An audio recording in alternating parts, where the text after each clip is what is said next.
Hi, everybody. Are we live? Oh my gosh. It's so scary.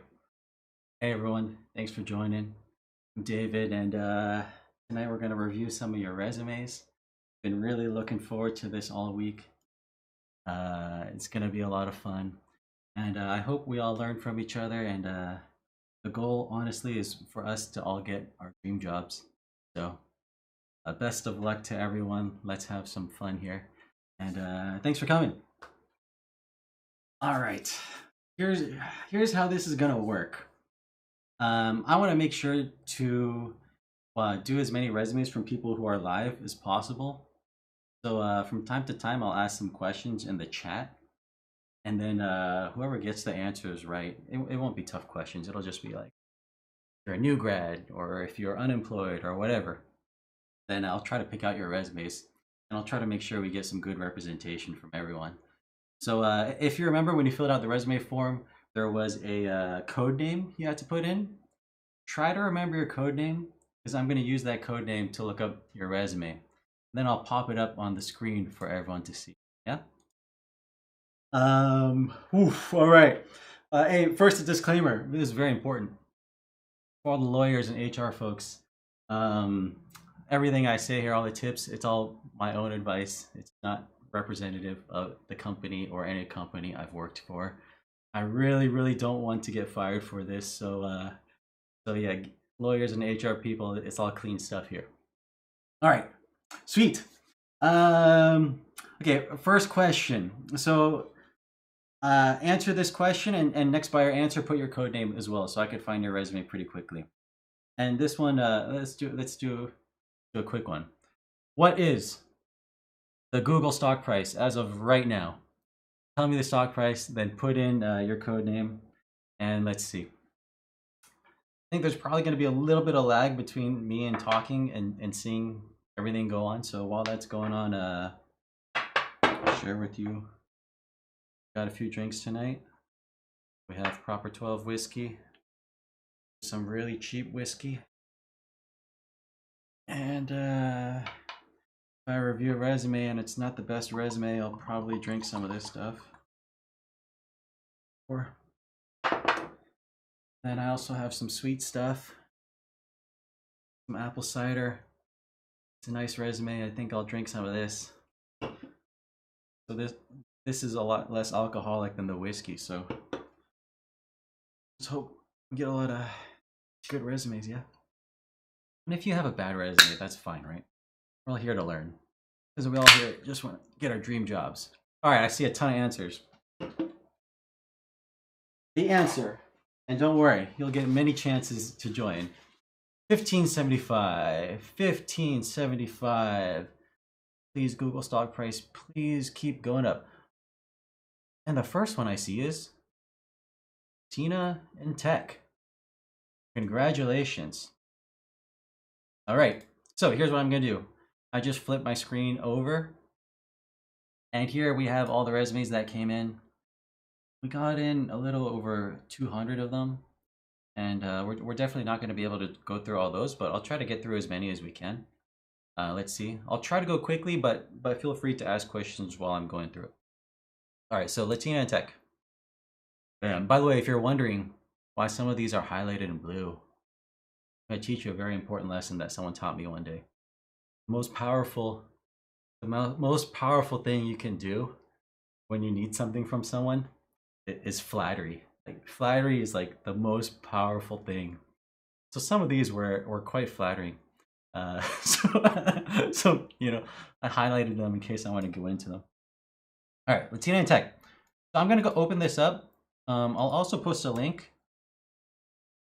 You know, I should have mentioned it was in US dollars. So I'm sure some of the other people got it right, but yeah. All right, so there's the link. Feel free to open it alongside me. But now we have it on the screen here. And let's jump right in. All right, Latina and Tech. So I haven't looked at any of these resumes, so this is completely live. I'm gonna make this a little bit bigger for me. And I'm just gonna tell you, I'm just gonna speak my mind as if I was really, really reviewing this. Redwood City, right next by. I see a 2-page resume here, which is nice. Highly recommend under 2 pages, preferably under 1. This one looks like it could be under 1, but making really good use of space.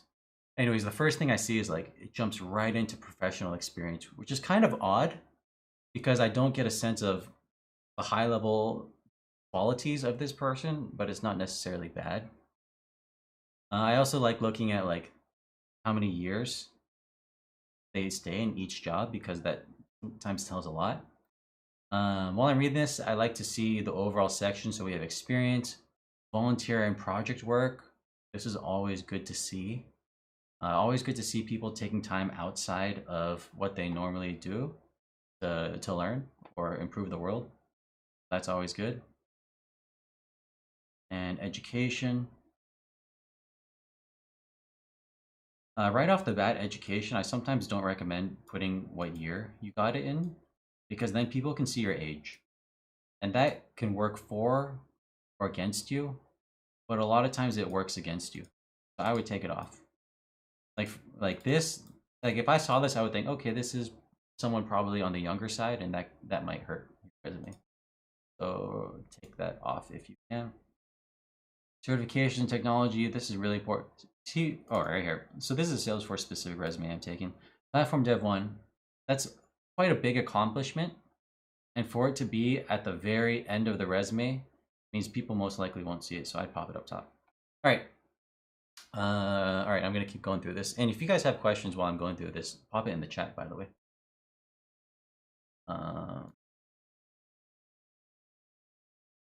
live chat right now, either no one's talking right now or my live chat is broken. So I hope people are talking. Say something in chat. Okay, let's see. If this is a Salesforce specific resume, I would expect a lot of the job titles to say Salesforce. All right, I see you all in chat. All right, thanks. I would expect a lot of the job titles to say Salesforce because right now I don't know what this person's specialty is. I see implementation manager, implementation of what? Customer success, like it doesn't pass the eyeball test. And I'm going to assume if you're applying for a Salesforce job, then you definitely want to pass that eyeball test. All right, let's keep looking. Responsible, first bullet you have on your resume, by far the most important one. And this doesn't tell me too much. Now, this could be a really good bullet, or it could be a bad one. I'm not sure. Like, if this was like a 1,000 person org, a relatively large org, and you were the only person in charge of it, I would be like, wow, this is fantastic. On the flip side, if this was, you know, a 1,000 person org and there was 100 admins on it and you were just one of them, then this wouldn't be that strong. But I can't tell that because you don't have that information here. You don't have like the org size or like what does it mean to be responsible? Are you the lead? Are you not? So there's that. All right, a lot of keywords here. Right here, not the best use of space here because you have one word taking up an entire line. So you could probably really clean this up, make your resume even crispier. But yeah, so first thing I noticed, excuse me, not a lot of numbers here. I see a number here, but especially in the first few bullets, I definitely expect some numbers. That gives me a sense of your scale. And that's going to be really important. So more numbers. I'm going to keep going. I don't want to spend too much time on the first job. Sorry, monkey, that's good. Using onboarded, like this seems like you are not necessarily a Salesforce admin or developer. And so I'd say at a high level with this resume, the most important thing is you really need to speak. It really needs to be really obvious what you want. And that depends on what kind of job you're applying for. If it's an admin job, then like you should write the word admin everywhere and make it really clear that's what you're looking for. Because I can't tell right now if you want to be a customer success person, you know, or a developer or an admin or all this other stuff. So yeah, maybe so yeah, that's what I would focus on if I were you, Latina in tech. Let's skip over and look at different sections. Yeah. I'm looking at some of the comments as well. What if we don't have experience? I'm gonna make sure to look at some resumes that are trying to transition, and people, you know, at various aspects of their career. So we'll try to we'll see those time. Volunteer. See, this is the first real experience that tells me what I think this person's looking for, which is to be a Salesforce admin developer. And it's a shame that I have to look all the way down here. I mean, at this point, I'm already spending more time on a resume than I ever would, like in real life. And at this point, it's a little bit too low. What I would do if I were you, Latino in tech, I would take this and I would put it at the top. I would remove the volunteer section and just combine the volunteer and the professional experience and make it look like I don't even think you need to explain that it's a volunteer job. Just like your first one saying Salesforce admin developer is going to be really powerful. And then they can ask you about it if they're curious. Oh, software engineering. All right, a lot of good stuff here. I'm going to move on, but thanks for sharing with me your resume. It's I think if you made a lot of those see like on this half, I see like, oh, this is an engineer. On the second page, I see this person's an engineer. On the top page, I see this person is not an engineer. And there's that conflict. It needs to be crystal clear. Okay, so I think it needs, this resume needs some improvements, but I hope this was helpful for you. And overall grade I give it, using an American system, this would probably be a C. So not bad, probably somewhere around average, maybe slightly below. Cheers. Okay, next question. Let's see some resumes from people who are unemployed. All right. So if you are unemployed and you want me to review your resume, I want you to do two things.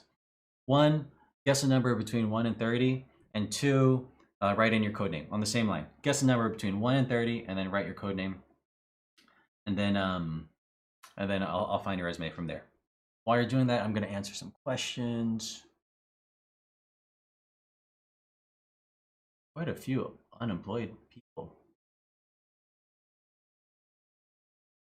All right. The number I had in mind was 27. Q4H mod. Congratulations. I'm going to find your resume. Let's open it up. I'll paste a link as well to this. Let me know if this link works. Chris. I really want to try this apple cider too. Okay. Here we go. All right. By the way, please don't be offended by any advice I give anybody. We are, again, all here to learn. My resume used to really, really suck until I saw a lot of great resumes. So it's all a learning experience. First thought when I see this resume, there's a ton of white space. There's a lot of blank space here, a lot of blank space here, a lot of blank space here, which makes this resume longer than it should be. 3 pages, especially because the third page is a little bit big. Thanks for telling me the links work. By the way, Q4 mod, if you want to tell me what kind of job you're looking for, then I can really target your advice. So so go ahead and type that in. Now, now, a lot of people say, why should my resume be 1 page? Not 2 pages, or 3, or 4, or 5, or 6. And let me tell you why.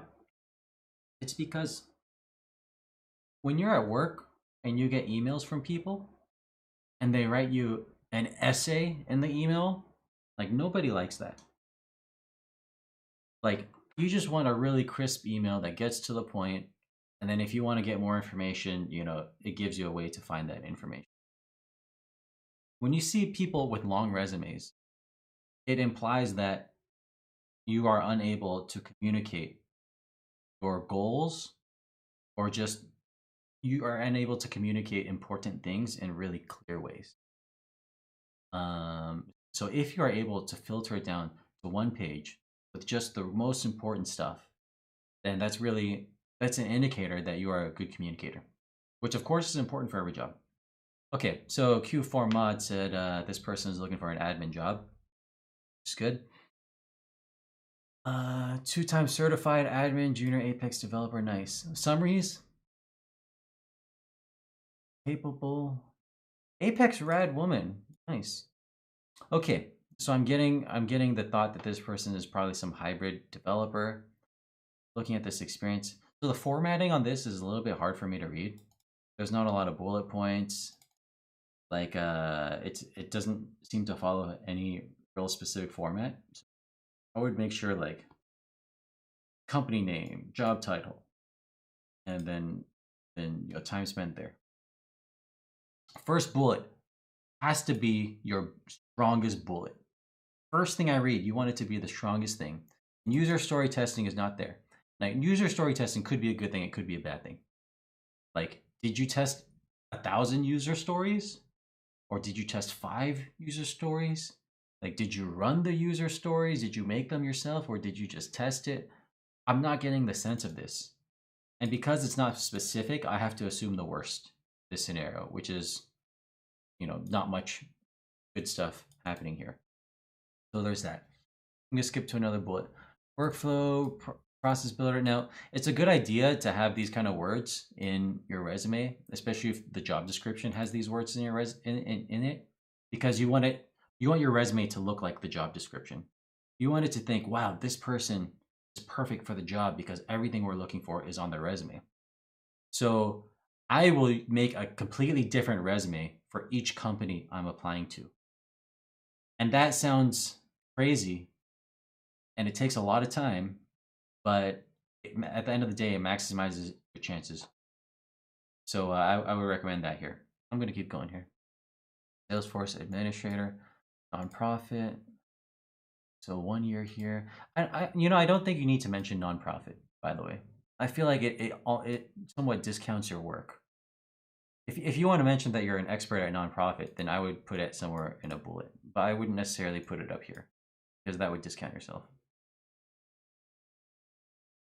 Not many numbers here. Let me give you another example of a number. So maintain Salesforce standard object, custom objects, yada, yada, yada, yada. Theoretically, every Salesforce resume in the world will have this bullet. And every Salesforce resume almost does have this bullet too. But it gives me little information about you specifically. Like, you can go into your system overview and see how many custom objects built. I would put that here. Like, hey, I've maintained or built 100 custom objects. That's interesting. 50 junction objects. User roles. Like, when I think user roles, I think security. Some orgs are completely open. Some orgs are completely closed. Like, tell me how complex your security is. And I'm going to keep going. Rad woman. Nice. Intern. It's I think because of the formatting of the resume, it's hard for me to see chronological order of what you did. That is somewhat hurting. Bootcamp. All right, you are clearly trying to transition into the dev world, which is good. You've taken classes, you've done a boot camp. That's good. I recommend taking it one step further and doing your own personal project. All right, I'll pause here. I'm going to move on to the next resume. But for this one, I'm going to give a D. Don't take that personally. So, let's say you listen to all of my advice here.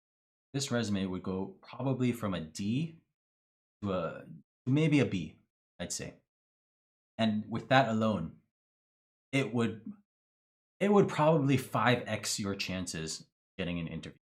Right? That's the only point of a resume, is to increase your chances of getting an interview. So that's what I highly recommend. All right. Let's see. Let's take another resume. I'm gonna ask a question again. Tell me a number between 1 and 50, and then give me your code name if you fall into this category. Okay, if you've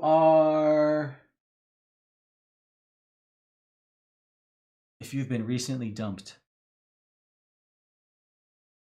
Wait, this. No, all right. This is clearly not working how I wanted it to work. Okay. All right. Maybe I'll try again next time. Okay, well, between 1 and 50 and code names. Let's see. Let's see. What is the number I had in my mind?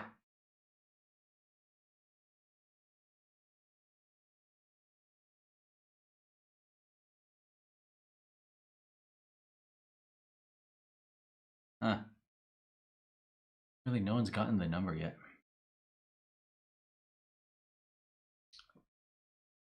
That's a shame.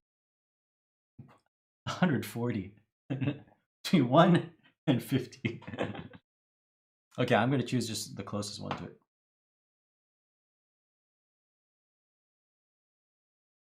And the number 2. I saw a 1 somewhere. That 1.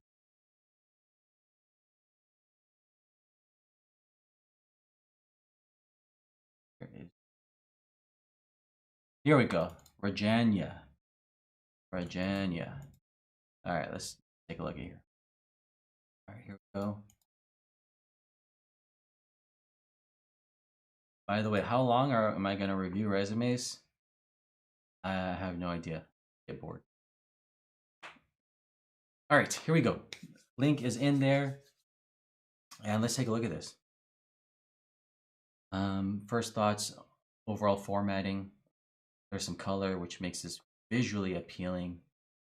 Like that. These links are really helpful. I often click in on those. 2-column resume. Not the biggest fan of that. Makes it a little bit messy. But in this case, I understand why you did it.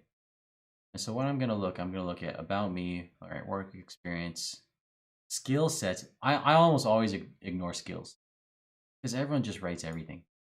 It doesn't mean that much. So the proper formatting for this resume, be super strong about me, super strong right here, super strong right here. Skill set may not be the strongest, but let me keep looking.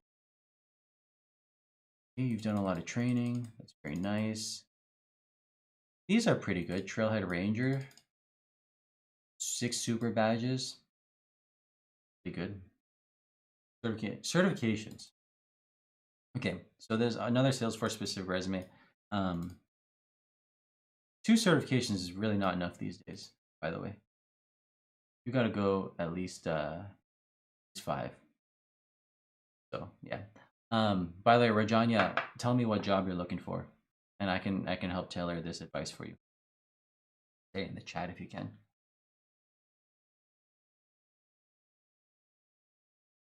Currently seeking opportunities in the Salesforce ecosystem.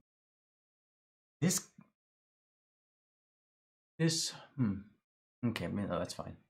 Certified admin / developer. Okay. Whenever I see the word developer, I know a lot of people put developer on their resume when they don't necessarily have developer skills. So this is something I'm going to really validate when I read through the resume.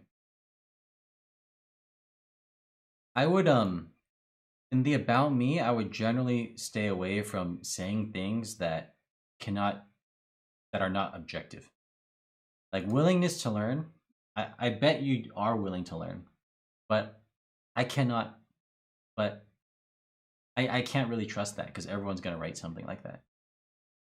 But if you say something like 2x certified, that's a fact. Good. Okay, let's see. Rajanya. Developer. Okay. If you are looking for a developer job, I would remove admin from here. Just say 2x certified Salesforce developer. Remove admin here as well. Give me no opportunity to assume you are not a developer. Okay, if you are looking for a hybrid role, okay, then yeah. Implementing new features and best practices. So yeah, I think a common theme you're going to see in a lot of resumes is if there is no number associated with the bullet, I don't know how much scale there is.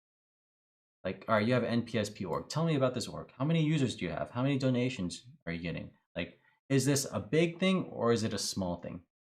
And what is your role in it? Like, are you the only volunteer? Are you leading the entire org or are you just one of many people? I don't get a sense of this. And so I have to assume that I have to assume the worst, which is there's a ton of people working on it. You're one small cog in the and it doesn't get a lot of money or a lot of features. Like, how many features did you launch? 105? What is it? Lead a team of 3. All right, so this is good. Lead a team of 3. That shows leadership, which is a premium. I would move this up top. First bullet. So far, this is the strongest thing I've seen in this resume, is that you've led a team of 3 people. Move that up. One thing, this is just me, but if you put periods at the end of every bullet, I expect every bullet to have a period there. Not a period here. There's not a period here. Is this a big deal? No. Do most people notice this? No. But it does tell me you are not necessarily, what's that word? Detail oriented? Yeah, something like that. And detail oriented is quite important when you're being a programmer. All right, you're one of 8 volunteers. Okay. One of 8 volunteers. I'm reading through the chat. One of 8 volunteers. You basically want to hype up this Salesforce org as much as you can. As much as you possibly can. Maybe they get a lot of donations. Talk about that. Maybe it's a lot of money, or maybe it's a lot of individual donors, or maybe it's high profile donors. You want to hype that up as much as possible. All right. Going United Way. Why does this not have a date or title there? That's odd to me. I'm not really sure what that means. By the way, if you're looking for developer jobs, I would expect more developer related things here. Like you wrote Apex triggers or something like that. Now you could argue that, oh, you never got those opportunities on this job. In which case I would tell you, you need to find those opportunities on the job. And that's something you have to think ahead and plan ahead of time for. There we go. Oh, okay. So 2007 here, and there's no date here, and then 2020. But I get the feeling that there was a large gap in experience here, which is completely fine. And I feel like you did maybe the right thing, that it's kind of hidden. It's hard for me to get that information, which is good. You want to hide that as best as possible. So that's good. I feel like you hit it well because there's a lot of text here before I finally see 2007. Okay. Just a small thing. Okay, maybe I'll stop there with this one. Certifications. These are probably the stronger things I've seen on this resume. So I would flip certifications and skill set. The certifications right up here, and I would get more. All right. Hope that was helpful, Rajanya. Looking through the chat. I want to make sure I answer all your questions if I can. Okay, let's move on to the next resume. So, all right, here's how this is going to work. Only answer this question if you fall in this bucket. And it's going to be obvious in your resume if you fall in this bucket. So, all right. So only answer this if you're in this bucket. So I want to see a new grad resume. Someone who just graduated from college and has less than 1 year of experience, let's say. All right. Pick a number between 1 and 20, 20, and give me your code name. And then maybe also tell me what kind of jobs you're looking for after that. All right. So new grads only, number between 1 and 20, then your code name, then what kind of jobs you're looking for.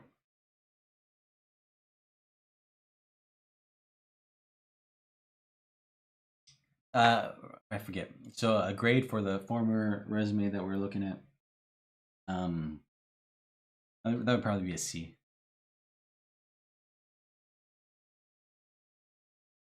Which is good. We should see a lot of low grade resumes because that's what we're here for. We're here to improve, right?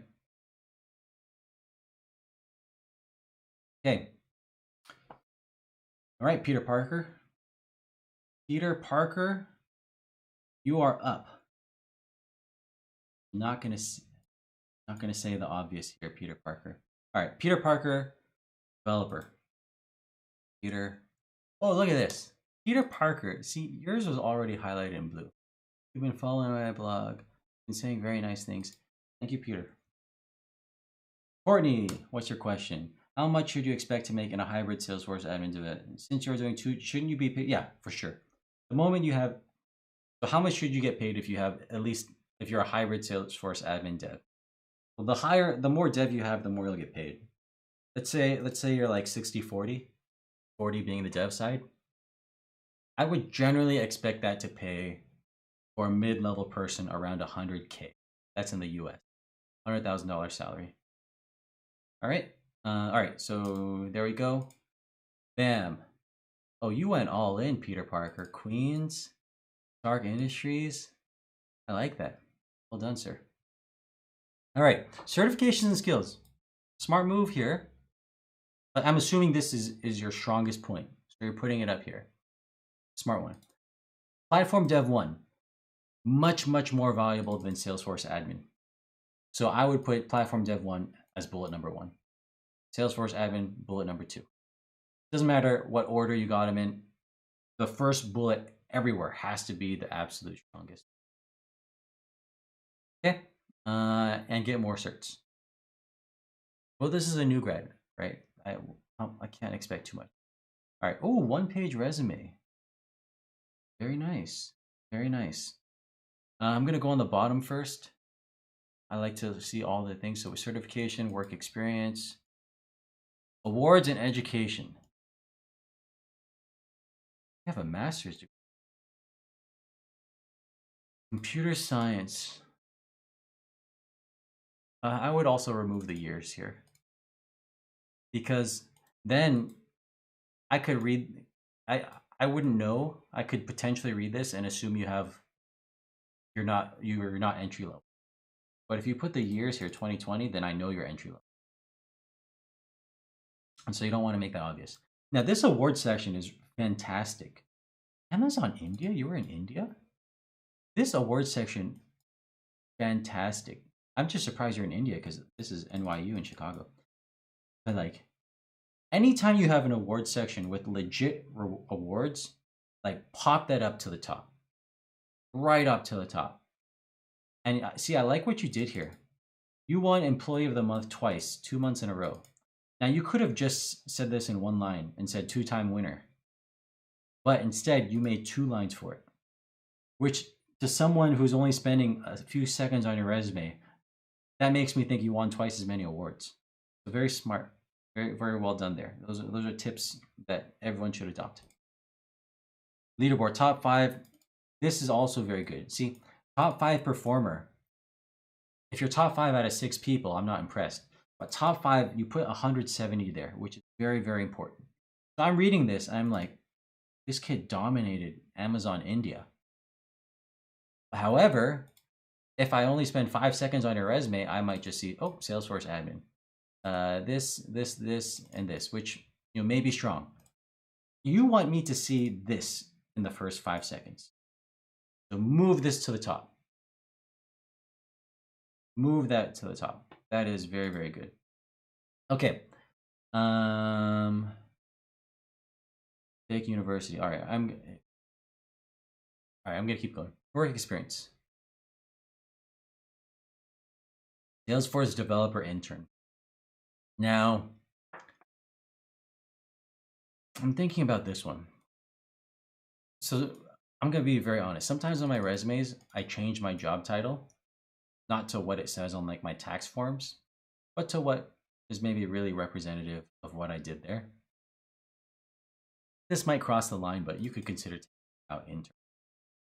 But I would say, personally, I would keep intern, but it's something to think about. Okay, primary. You've done some research here. I can tell you've thought into this. See, because without this word primary, this bullet becomes a lot weaker, because it could be 1 out of 10 people. But you are the primary out of 50 users. Now, it's not a bad thing to work in small Salesforce orgs. In some ways, it can be even better, because then you have a lot more ownership experience. And in this case, I see this person clearly has ownership experience because they are the primary. So this is a good thing. I can also tell some really smart stuff. All of your bullets take up almost the entire line, not a single word more and not a single word less. You put a lot of thought into this.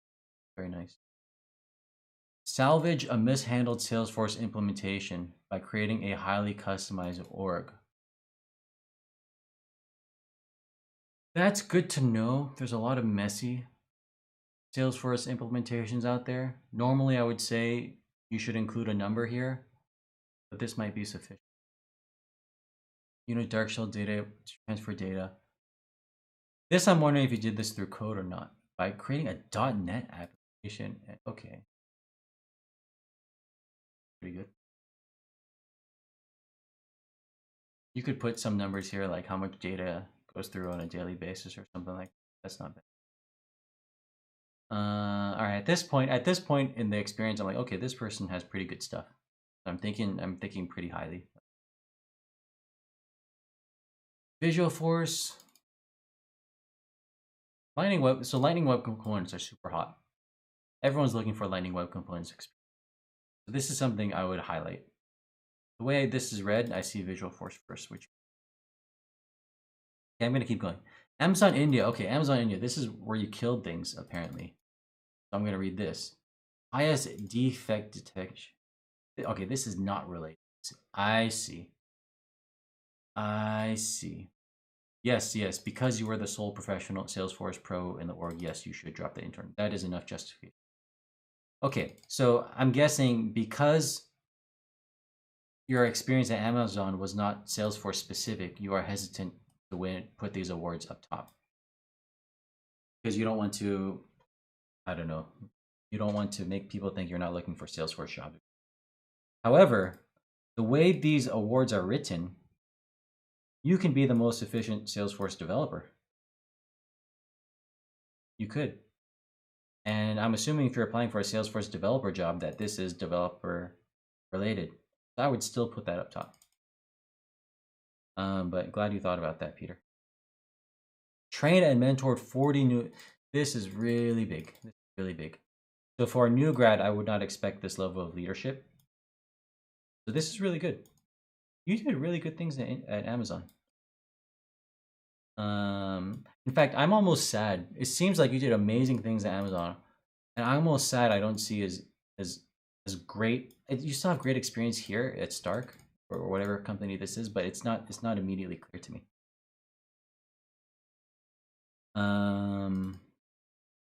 Yeah.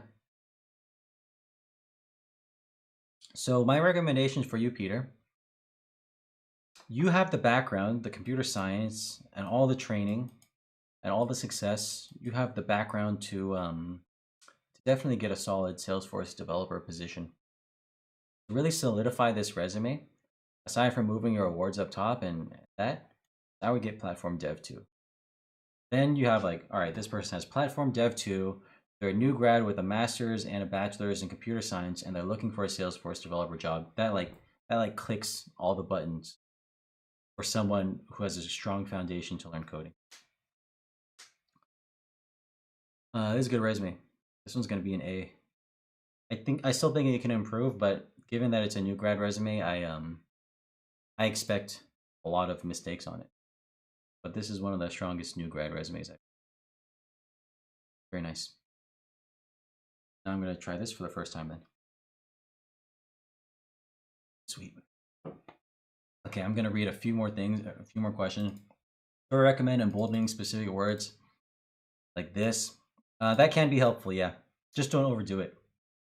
I would say this is maybe just the right amount of bold words. I wouldn't go any more than this. Now, the words I would bold are the words maybe that I see a lot in the job description. So sharing rules is not on the job description, take it out. And if this is a developer job, then I would bold anything developer related, right? Platform Dev 1, bam.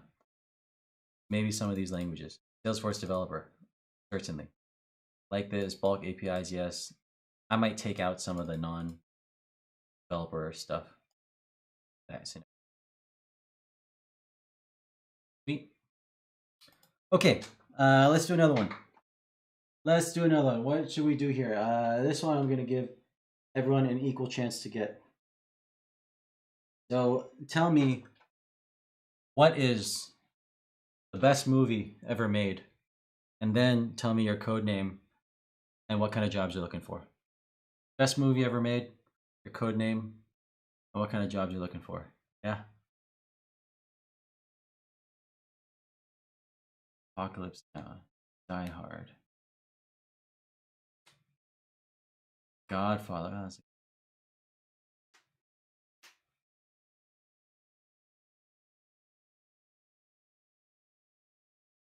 Star Wars, good stuff. I hope not. Not a certain episode. All good stuff. All right, all right. I think I've seen enough. Marcelo, The Matrix. Man, I watch The Matrix all the time. That's a good one. Let's find your resume, Marcelo. Salesforce developer. Bam. Marcelo, if you don't mind, I'm gonna read. Well, why should I review your resume? I landed a 130K job with 15 years. What's 15? Why?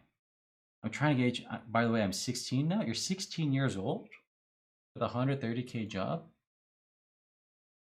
I'm not sure I'm understanding what's going on right now, but Marcelo, if you do want to give more information, please do. If not, that's fine too.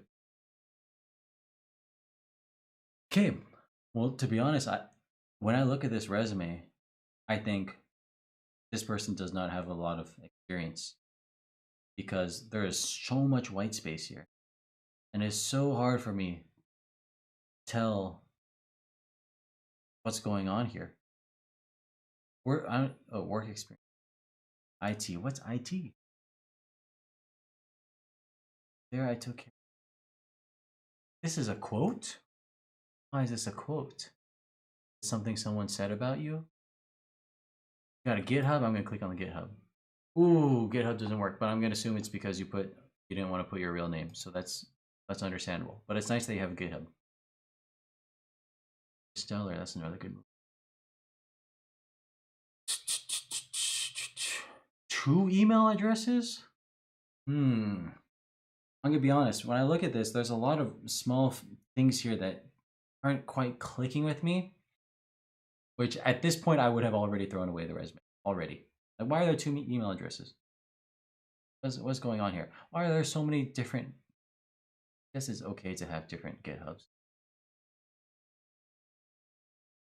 Okay, 16 years old. 16 years old. That is okay. The learning process for all us young folks. Do not feel discouraged. Let's try to improve Marcelo. So skills, again, skills is something I throw away. Like, do I really think, Marcelo, you are an expert in 1, 2, 3, 4, 5, 6, 7, 8, 9, 10 programming languages, as well as 10 more frameworks? Definitely not. This is why I almost immediately ignore the skill section. Almost immediately. Now, one thing you could say instead of that, and this is something I see for a lot of people who are younger, is put the courses you took that are relevant to the job you're looking for. Highlight your coursework, and especially the ones that where you got good grades on, or like some like professor referral or whatnot. Certifications, like, because there's so little text here by your certifications, I'm not sure if this is it. Like PowerShell, like, is there like a certification ID number or something like that? But I don't know that. Wow, you speak a lot of languages. That's a lot of people associate being able to speak a lot of languages as a sign of intelligence. So like, that's pretty cool. All right. So what would I do to improve this resume? Well, it's really it's odd to see so little in the experience section. Like, maybe I would put more information. I think put more information about what you did here. I mean, if you were there since 2019, there's got to be a lot of stuff you can say about it. So put a lot more information there. I think when you don't have a lot of experience and you have a lot of personal projects, that's a good thing too. Maybe give me more information about your personal projects so that I don't necessarily have to click in on each of them about it. I think you're doing a very good job of having a lot of personal projects and linking them. So that is fantastic. Keep that up. Don't lose that spirit of just doing stuff. It seems like you helped out your church for doing this. That's fantastic. I would take out old, by the way. For example, here's what's better than skills. Like, if you can tell me this app you built for your old church, and then you have bullets below that said, "Oh, I used Java and I used Node.js to make this app," then I know you know those skills because you built something with it, and I can click in on it and see it. Versus if you just put that in the skills section here, there's no way for me to really verify that, and it's too much work for me to click into all these links and read every single class or whatever line of code to gather that. That's more investment than I want to do. So make it easier for me to read. I actually think that you probably have a ton of good experience and knowledge. It's just not shown on your resume. I have to dig too deep to find it. So make it really easy for me to find it. Yeah. So maybe so with this resume, I would really highlight a lot of your personal projects because it's rare to see young people with a lot of personal projects. And for you to have so many so far in a GitHub, I think that says a lot of good things about you. So give more, treat each of these projects as if it was a job that you have. Put a bunch of bullets under it. Ditto for this one. Shrink down the skills section. Do that up here. And yeah, I think you'll get far from that. Sweet. That's all I have to say here. Let me answer a few questions about this. It's really helpful, by the way, when you guys tag me at David K. Liu. That helps me see what your questions are.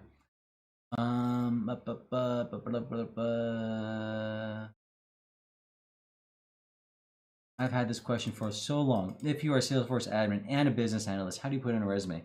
I consider both of them kind of the same job, so I would just say Salesforce admin. Depends what you're looking for. If you're looking for a Salesforce admin job, then I'd Control F, make everything Salesforce. If the job title has business analyst in it, then I would change everything. 5-page resume, that's too long. Marcelo, thanks. I still have some of those problems. I will fix them. My real name I put in GitHub. Good stuff, Marcelo. Keep up the good work, and don't be discouraged. Sweet. Okay, let's keep going. I'm going to close this, and Swapnil, check out the video description. You can submit your resume in there. What question should I add? I added a bunch of stuff. Okay. Let's do one outside of the US. Outside of the US, all right? So only answer this if you are outside of the US. Pick a number between 1 and 100. Give me your code name and tell me what job you're looking for. Between 1 and 100. Outside the US for this one. And maybe the next one we'll do a US one. I want to make sure I cover as many different demographics as I can. So yeah.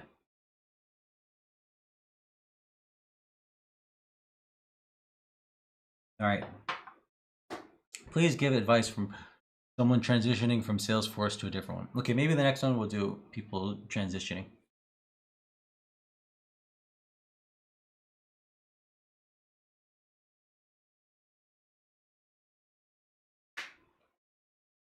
All right, thank you, everyone. Tanya M. Let's do this, Tanya. Tanya M wants to be a web developer. Okay. One guest per person. Oh man, I need to optimize this in the future. Okay, Tanya M, let's go.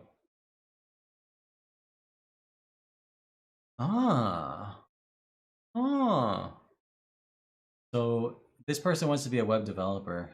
And the fact that your resume looks this pretty, I think, is a good thing. One risk you sometimes have when your resume looks this pretty is that a lot of companies, they read your resumes using computers first, and they kind of analyze how many keywords match in your resume versus the job description. And if your resume has a lot of odd formatting, the computers might not read it properly. That's something you have to sometimes be careful of. But like, if you're applying to a small company, I'm certain they do not have any computers reading anything. So, go as fancy as you can. If you're applying to a big company, you might want to be a little bit more careful with your formatting. Okay, permanent resident of Australia. Good to know. Let me see this. Work experience, personal background, passion. Passion is like the most common word I see in every resume. I almost always ignore it. Okay. This this doesn't tell me too much about you. An experienced web developer. What does it mean to be experienced? Like, do you have 10 years of experience? Do you have 2 years of experience? Because this doesn't tell me that, I feel like I have to work hard to find that information. Okay, get in touch. Website linked. Let me click your website. Oh, this is a legit website. Oh, hey Tanya. Wow, you have a lot of good projects. All right, I see a lot of great projects you have here. I'm gonna hope these are on your resume somewhere. Let's keep going. Skills. Ignore skills. Web developer, web dev, web dev. Good, good, good, good. Let's keep going. Huh. Interesting. All right, so you have a ton of projects. I don't see mention of these projects necessarily anywhere on your resume, and your resume feels a little light to me. I don't feel like there's a lot of information here actually. Maybe there's an opportunity there. Let's keep reading this. Certificate, AutoCAD. Oh, you've done a lot of learning. Good. Young person. Quite a young person. Okay, so there's somewhat of a conflict in this resume.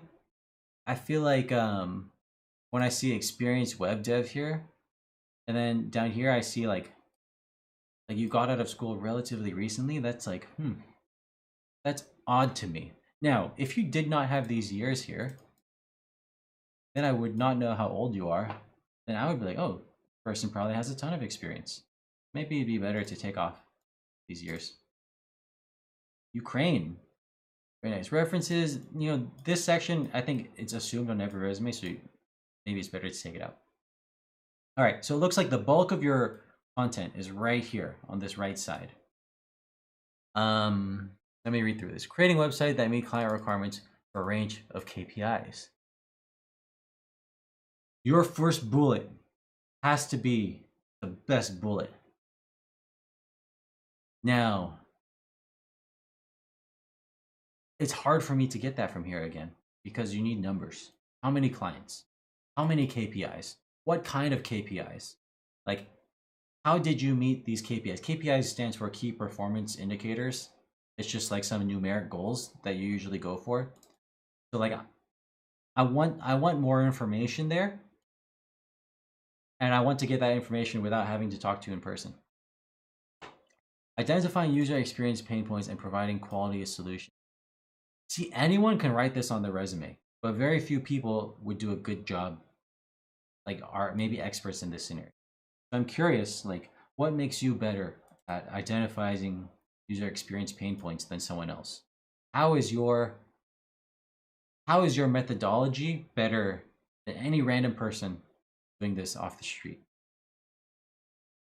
So it's going to take some creativity to do that. Okay, let's keep going. Freelancer.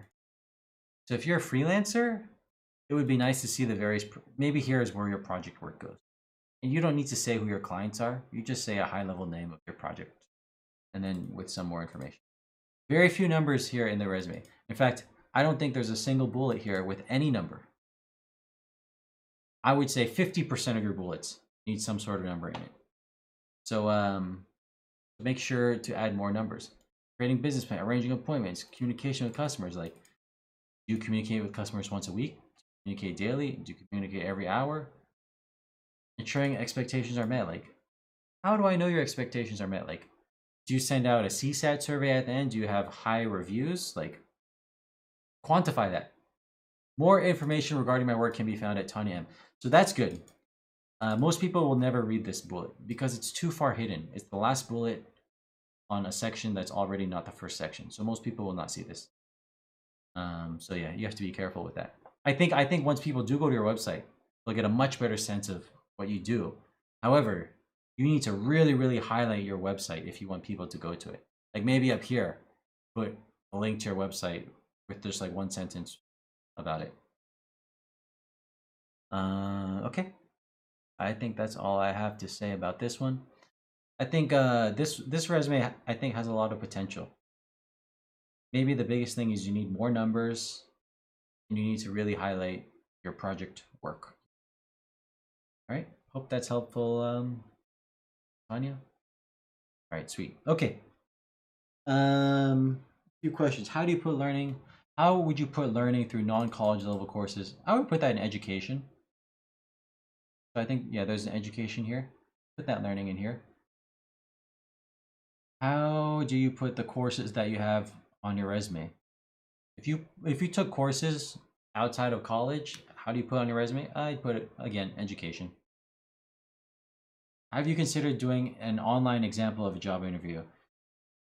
Maybe. I feel like I could get fired for that. So I have to be careful. How critical is it to have a college degree? Different companies will have different opinions on that. First company I worked for, you absolutely had to have one. Current company I work for probably doesn't care at all. So there's that. What I've seen some people do is like, if you don't have a college degree, you can just try to get some online degree somewhere from a really maybe not that great of a college that doesn't take too much time. So you can at least say you graduated from college without taking too much time, without having to like take 4 years out of your life. FYI, I cannot see your cursor mouse. Ooh. All right, I'm going to try to highlight stuff. Give me. Okay, let's see. All right. This one is going to be, let's do another resume just for people transitioning. People who are trying to get into an industry but have no real job experience in that industry. Okay. So for this one, pick a number 1 to 100. Give me your code name, and then what kind of jobs you're looking for. And while you're typing that out, I'm going to look at some more questions. How can I tailor my past experience in totally different, show transferable skills? I think this resume, Niraj, will help you find that out because it'll be a transition resume. One concrete tip for remote/distance. That's a hard one. I don't know if I have concrete tip. I don't know if I have anything particularly there. I'm sorry. All right. One guest per person. That's. I have work experience that people advise me not to add on their resume because of bond-related issues. If the, I don't think you have to put all of your work experience on your resume. My son's asking for. Hi. Can you go to mommy? Sorry. Go to mommy. Love you. Sorry. There's mommy. By the way, the grade for a previous resume, I'd give a C.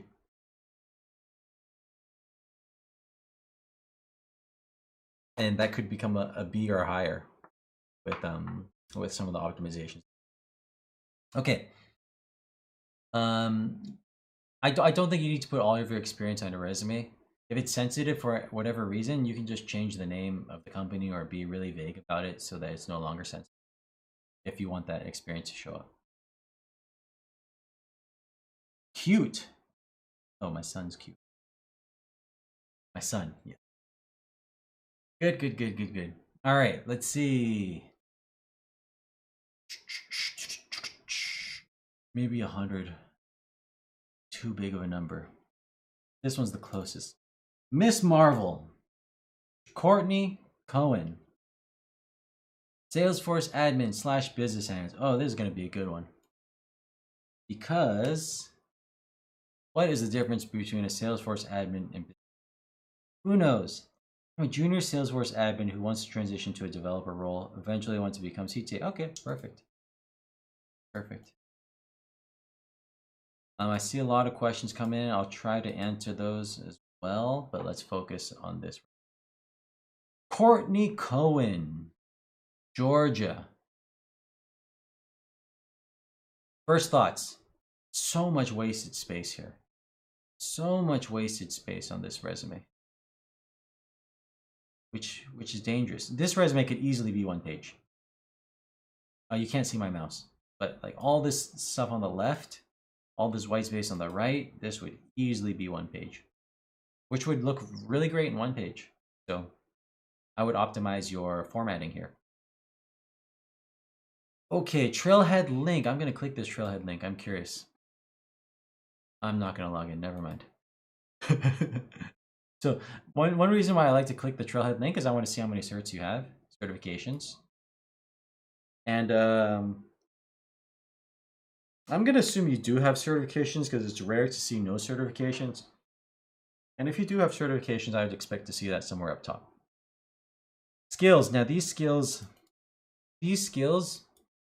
rather than listing them out all up here and taking up a ton of space, I would make sure, I mean, you could have like 2 bullets on some job experience that lists all of those out as well without taking up as much space and without putting like the user focus here.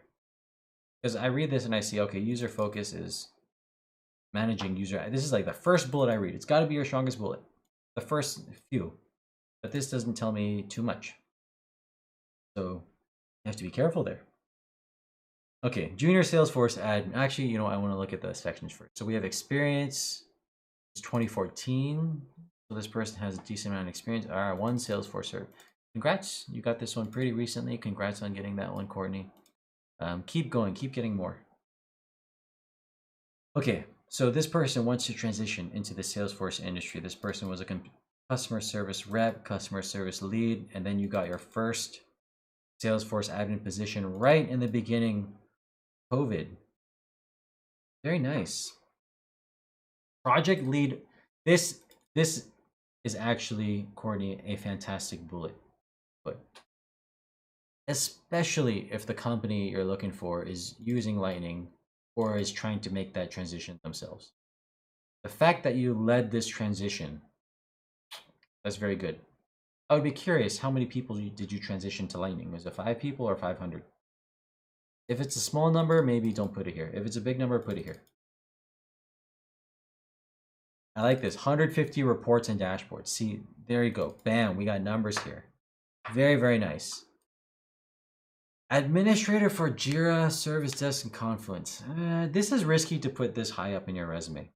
Because at this point, I want to see Salesforce, Salesforce, Salesforce, Salesforce. And for you to put Jira this high, it might give me the wrong impression. So I might put that lower here. Built-in IT service desk. Okay, this is good. How many requests do you get per day? How many IT people are there? Put those numbers in. I know you got those numbers because you have this number here. Created applications using Lightning App Builder. See, this bullet right here and this bullet up here are essentially the same bullet, but now it's said twice, and that's not that valuable. That's a waste of space. Wrote and edited all training.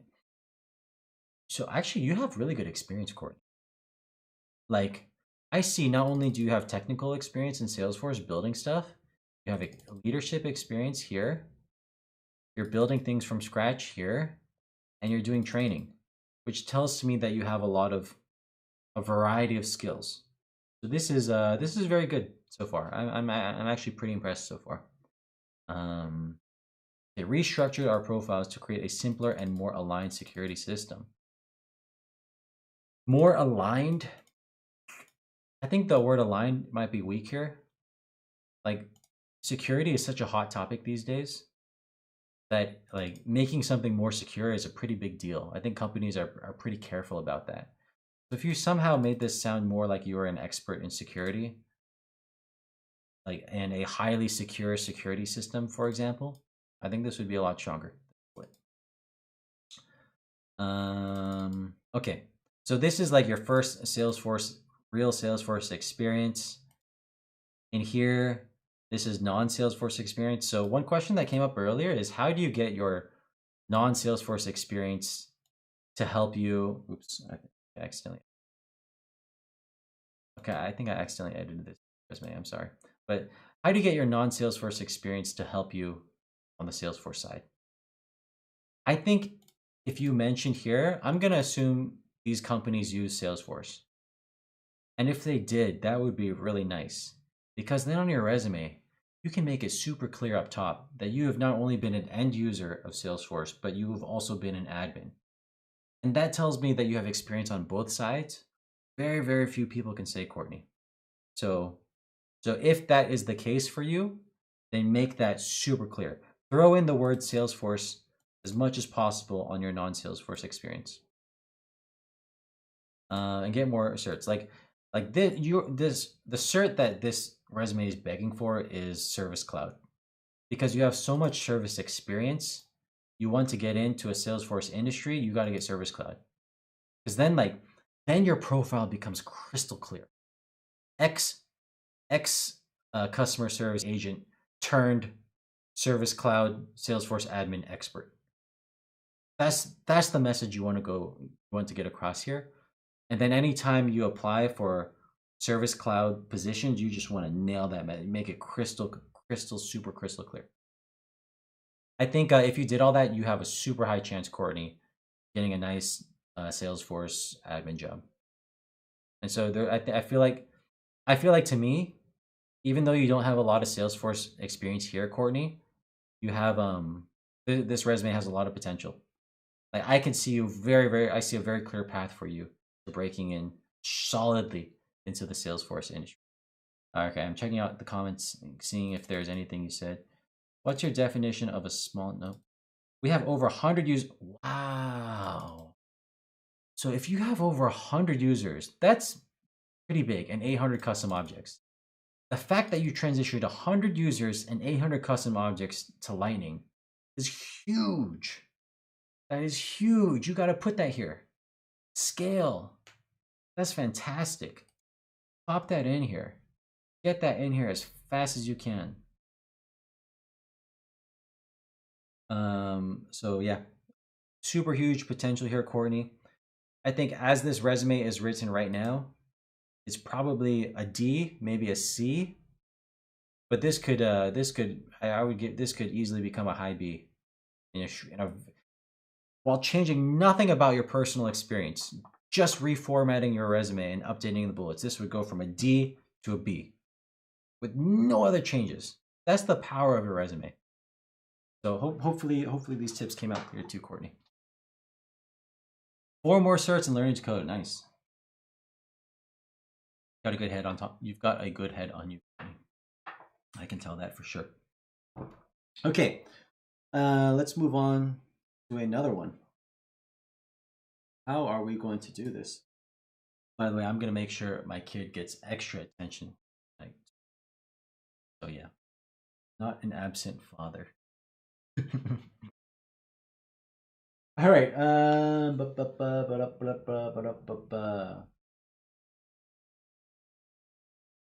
want to get one specifically from veterans this time.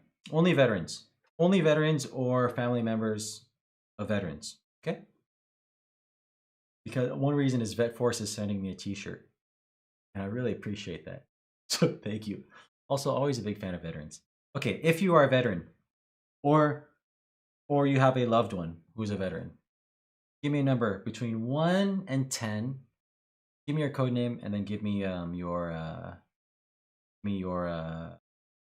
kind of job you're looking for.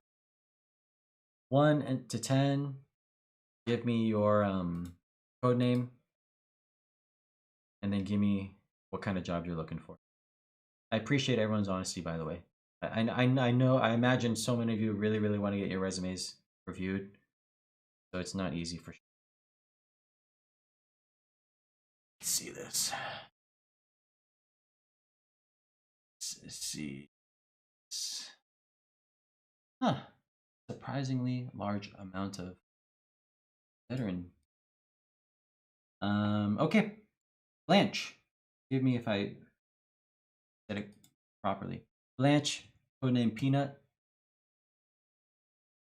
Oh, I like this. Like this. Older worker, more than 30 years of experience looking for a new adventure. I think this might be helpful for a lot of people because not only you mentioned are you an older person, maybe you also have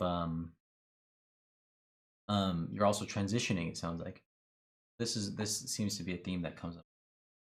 All right, Blanche. Nice. By the way, sometimes I see resumes that don't have Gmail email addresses. They have like Yahoo or something like that.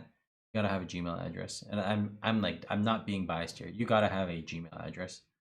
Not a Comcast or Yahoo or Hotmail or whatever it is. It's gotta be Gmail. Otherwise, it tells me you might not be up to date with technology. 400. Okay, some people asked about Trailhead, so I'm really glad this came up. 451 badges, 12 super badges. Very strong. It is fantastic that you put this up here. If you have more than 100 or 200 badges, I think it's worth putting on your resume. If you have less than that, then maybe not. Oh, sorry. Let me put a link to this resume. I almost forgot. Did I? Oh, I did put it. Okay, sweet. Okay. All right, Blanche. Certifications. Excellent. Salesforce experience. Excellent. Skills. That stuff's always garbage. Education. Good. Previous position / employment history. Now, I see why you did this. Because you wanted to show you had a lot of experience. But you wanted to separate out that you had Salesforce experience from your other experience. And Blanche, feel free to comment in, by the way, with any information if I'm getting things wrong. Now, the risk here is I can tell you are an older person by your resume. And that is not something you want to get across. Because I actually do think there is age bias, ageism. I don't know what it's called, but there's age bias in the industry, and it is a very bad thing. And you don't want to give people the opportunity to be biased towards you. Maybe, of course, when they interview you, maybe they'll find out anyways, but it's better that they find out then than they found out here. So I would make this experience, period, and then include this experience. Now, I wouldn't include all this experience. I would just include the previous few that feel important. Like I have job experience on my resume that I do not show for similar reasons. And by the way, I'm older than I look, if you're wondering. So just because you have experience somewhere, that you work somewhere, doesn't mean you have to put on your resume. Yeah. So I would include maybe, I don't know, the last 10 years worth of experience, 12 years or so, whatever you feel is right. And then for everything else, ignore it. Unless you feel like there's one old one that is just fantastic.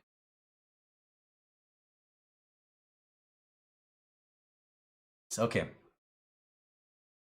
Certifications. Advanced Admin up here is the most valuable certification here. I would put that up top. I'm wondering if it would be better if you included your Trailhead in this certifications category as well, because it's like this is a grouping of all my Salesforce skills that I've gotten, and it's kind of odd that it's up here instead of down here. So I would consider doing that as well. Goodwill Industries of Middle Georgia, 6 years of Salesforce experience. Well, okay. This, I can tell you have 6 years because I did the math here, which makes this bullet less important. In fact, because it's your first experience bullet, it should be the most important. So tell me, how many users are you watching over? How complex is your Salesforce org? Find the fanciest number relevant to your Salesforce org and your experience here and pop it in this bullet. If you have if your Salesforce org, for example, is unusually secure, like security is a huge deal for whatever reason, then highlight it. Every Salesforce org has something that makes it special. Maybe it's not even a Salesforce thing. Maybe just the people you work with are unusually difficult to work with. Like, you want to make it pop somehow. So think of ways to do that and put that in your first bullet. Migration from Classic to Lightning. That is good too. Improve efficiency. If I see someone write improved efficiency, I expect a number there. I'd say 20% more efficient Classic to Lightning. Now, can you actually quantify that?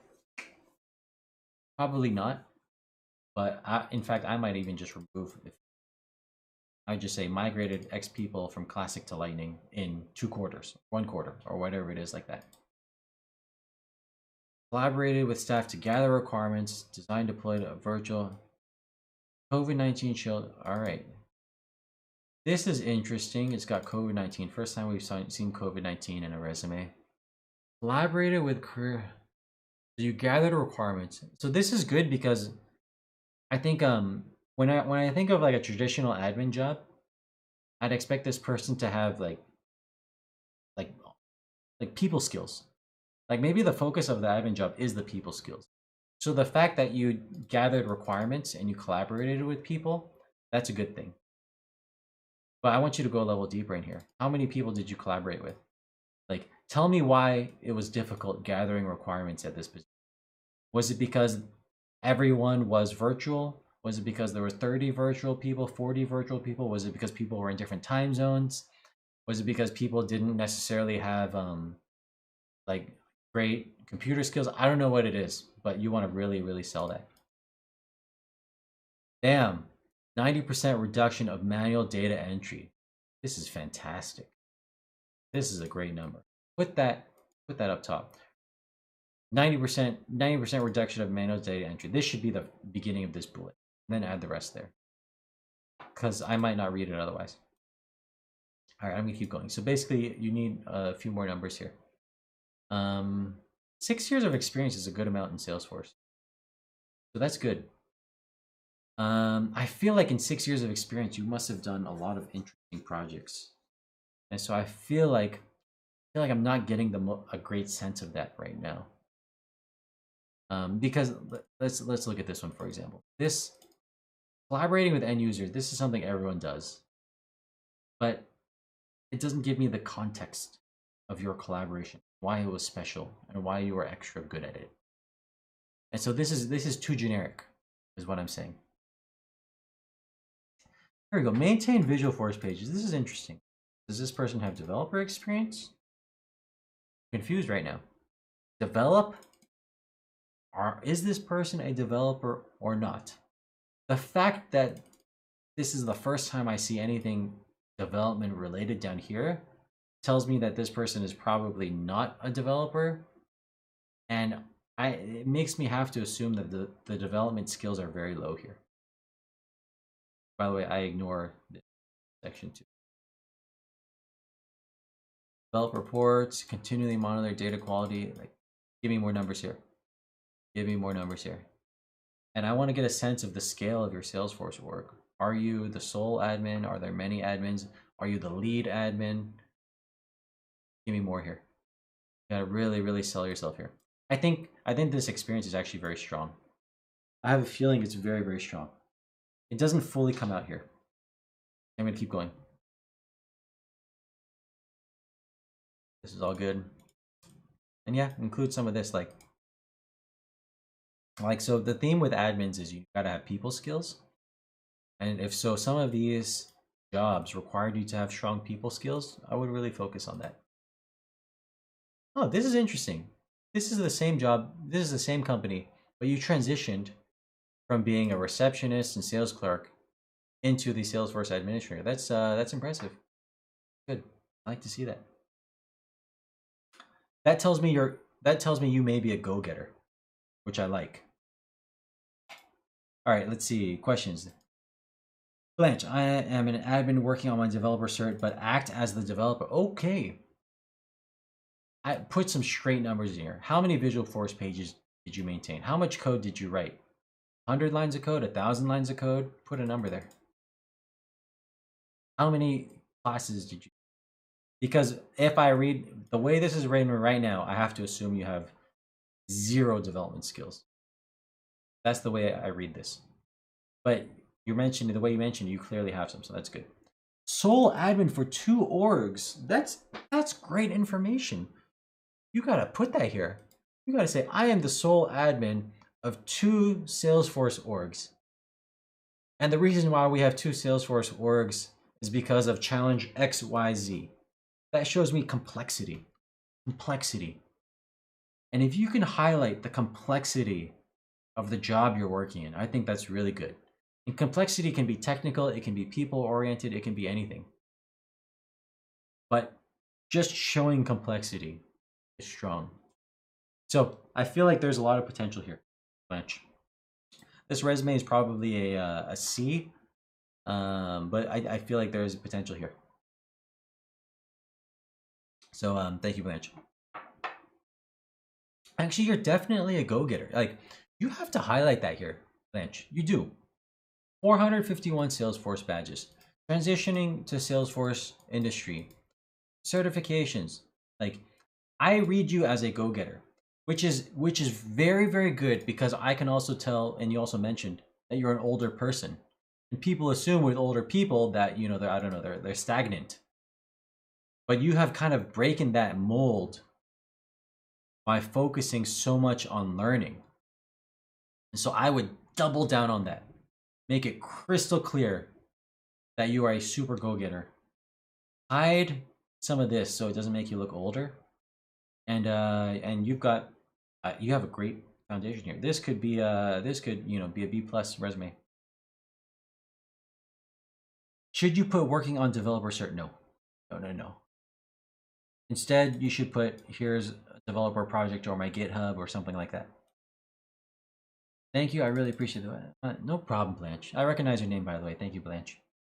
When you have your own webpage, is that a good place to elaborate on projects versus using lines in your resume? Assume no one's going to click any links on your resume. Assume that. So definitely have it within your resume. Sweet. Okay. Let's keep going. I like this. Let's keep going. What should I do here? So we have older people, we have veterans, we got unemployed, we got new grads. What have I not covered? We have international, we've gotten some US in here. I want to see a really bad resume.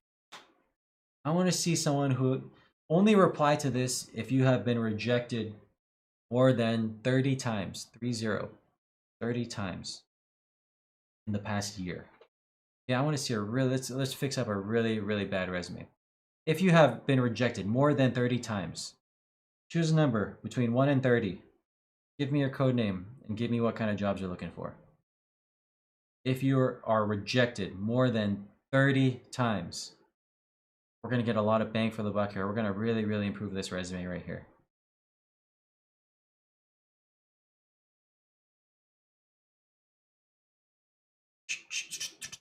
Mr. Walker. Dan the Man. Dan the Man. What kind of jobs are you looking for, Dan the Man? Dan the Data Man. What kind of jobs are you looking for? Tell me. I'm going to find you, Dan the Data Man. This is the first resume I've made in 10 years. I feel like I may not be highlighting my strengths. Let's find out, Dan. Consulting, admin, nonprofit. Cecilia, how to sell myself if I'm not the lead? It's okay if you're not the lead admin. For example, if you're working under a really strong lead admin, you can say you're working under someone really strong, and that's good too. You have like a great mentor. But maybe you say if you work on a small team, that could be good too. Like, you might not be the lead admin, but you might be the number 2 admin. Like, second admin in a small team of 2. That's something you can sell too. All right, Daniel Walker. Let's check this out. Thank you, Crystal. That's a very nice comment. I really appreciate that. Mr. Walker, Evanston, Illinois. Salesforce Certified Administrator. First thing I think, this is odd, because you say you're a certified administrator, and then you have nonprofit stuff here, which I understand why you did it, but it just makes me think. I'm actually surprised that the resumes we've seen so far are quite short. I'm used to seeing like 6, 7, 8 page resume. This one's quite short. Let's keep going. So I'm not going to read through here these things first. I'm going to look at the sections. Professional experience. I would remove the header. This is not normal, Daniel. Fellowship, education and certifications. Okay, education certificate. This seems to be a duplicate of some of the stuff you have. Okay, so I guess up top here is your summary, your highlights, which I feel like conflicts too much here. There's too much overlap. Oh, your PepUpTech. Oh, very nice. Shout out to PepUpTech. All right. What I see here in the education and certifications, Daniel, is quite strong. because you have 2 certifications. You have the nonprofit certification. You're looking for nonprofit jobs. You have 300 badges, and you're a professional Scrum Master. Now, I sometimes get questions about professional Scrum Master. I believe it's like the PSP certification or something like that. That is a great certification to have. It's probably the best non-Salesforce certification to put on your resume.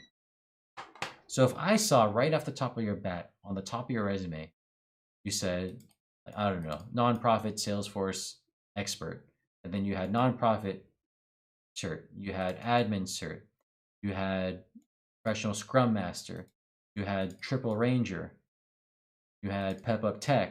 I'm thinking, okay, that's a great starting point. Instead of seeing like this as your 3rd bullet, which I have to say is a weak bullet, a very, very weak bullet, Daniel, because it's too generic. Is it 1 customization or is it 100 customization? Is it simple or difficult? I really can't tell. And so I have to assume the worst. Okay, I'm going to keep reading through this. Develop report, same thing here. Maintained, cut. Same thing here too. Now all of these have numbers with it. You know exactly how many users you have. You know exactly how many roles you have. You know exactly how many profiles you have. All across the board. You can include all those numbers. Remote training. This is nice. I like to see this. How many people did you train? And how remote was it? Self-directed learning. See, this bullet you don't need, because you told me this bullet already by showing me your certifications plus your Scrum Master. So don't tell me that you are a go-getter. Show it by the numbers, which I believe you have done with Trailhead. So that seeing those numbers is much more powerful than you just telling me you're self-directed. Okay. Highly adept project. I like this project management. I feel like that is one of your differentiators, Daniel, because you consider yourself adept at it, and you have the PMP certification or whatever it is. So you want to highlight that, like, you're a great project manager, and you're a nonprofit expert, and like, I feel like a lot of nonprofits would really like that. Okay, I'm checking to see if Daniel has any comments. 50. Let's keep going. Okay, professional experience. Chicago is sometimes odd when I don't see a month associated with it. And so I assume it's December 2019. I don't know. Is a prominent nonprofit in the Chicago area. I'm not from Chicago, so I don't know how big this one is, but it sounds like it's important. Maybe there's a better way for you to show that it's important without using the word prominent. You can find some number. Sophisticated for first generation underserved college-bound high school students. Yeah, good. You're helping kids. That's fantastic. This might be one of the few times on a resume when I feel like an objective is helpful. Usually I don't like seeing objectives and summaries up top because I completely ignore them. But in this case, it almost feels like you are on a mission to help out nonprofits, which is not a very, very profitable thing because they don't pay a lot. But it seems like you somehow you like that. And nonprofits, from what I've seen, are very mission driven, and so maybe highlighting that would be helpful here. Select projects, dashboard development, implementation of planned and observe. Well, where no metrics or homepage existed before. Okay, so you created a homepage dashboard with all the important stuff. That's good. Now, what would be better is, like, did you come up with the reporting requirements yourself? Did you meet with people to figure out the most important metrics and build reports around that? Or did someone just come up to you and tell you, hey, here's the 3 reports I want to see, go build it? Curious about that. Because as a project management expert, it seems like there's an opportunity here to show that you gathered all those requirements yourself. Introduction of Chatter and drove user adoption. How successful is Chatter? 50% of people use it daily. one person use it every week? I have to say. Translated director commentary. Sorry. I like this one because it has the word director. So this one sounds like you work directly with someone very, very high level and build something specifically for them. It's good. This company trusted you to do that. So I like this. I like this. Highlight that. What you did, actually. You have that right here. Good. Maintain data quality by implementing a folder directory. Hundreds, I like that. Of previously unfiltered. Okay, so you clean up stuff. User training. I kind of like what you've done here. I never see this, but you've organized it into various scopes, and I really like that. The question, I guess, is dashboard development the best first one that you should see? I'm not familiar enough with nonprofits to say, but maybe it is. In fact, I would shift this around based on the job description of the job that I'm looking for, right? Like, let's say the job description says they want Lightning experience, in which case I would shift Lightning transition up.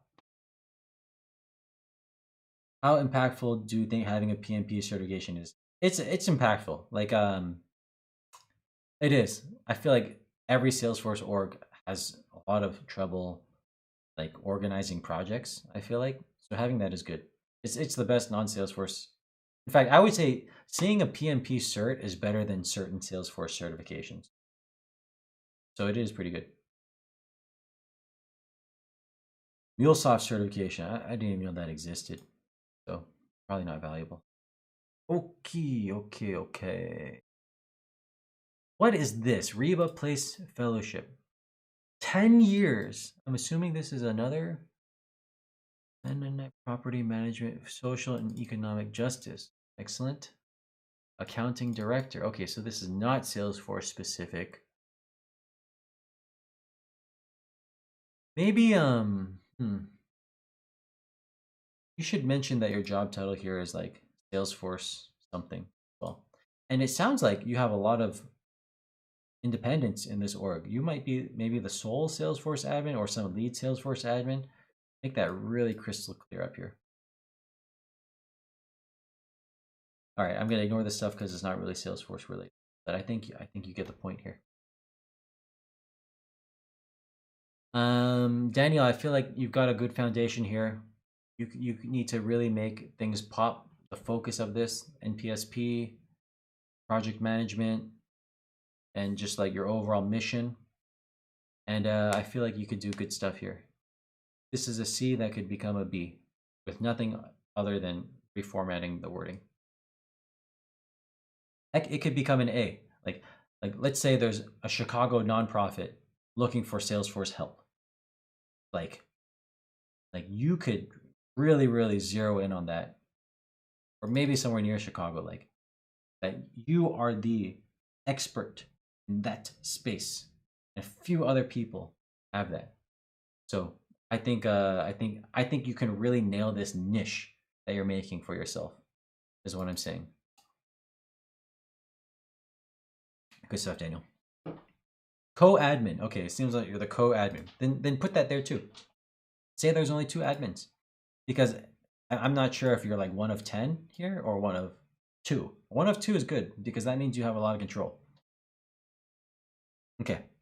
Thanks for the feedback. This is the exact type of unfiltered. Oh, yep. No problem, Daniel. Thanks for coming, Daniel. Appreciate it. Let's get another new grad in here, okay? How do you show your freelance experience? Similar to how you show regular work experience, except instead of a company, you just say your general project. Okay, let's see new grads. People with, let's say, less than 2 years.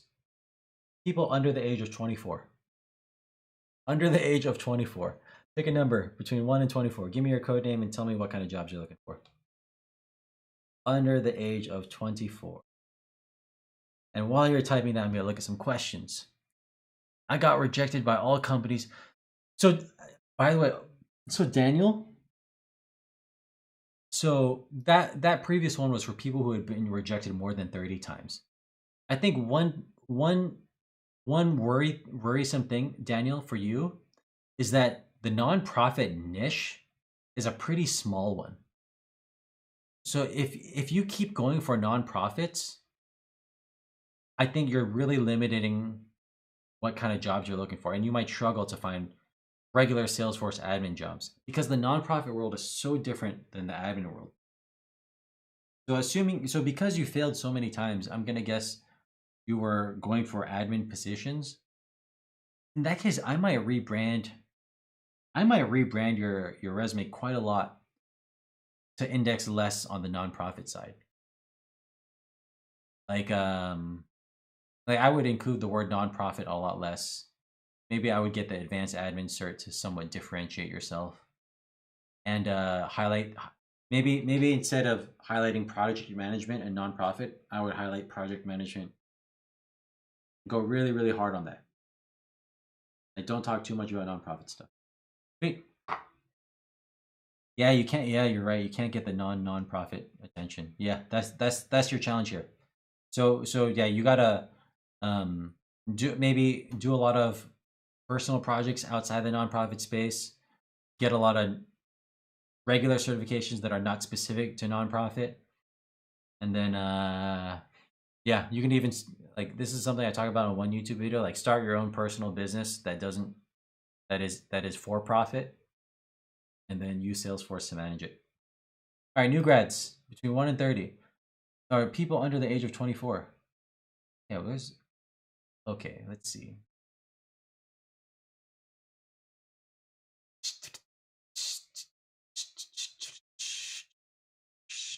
Okay, that many people.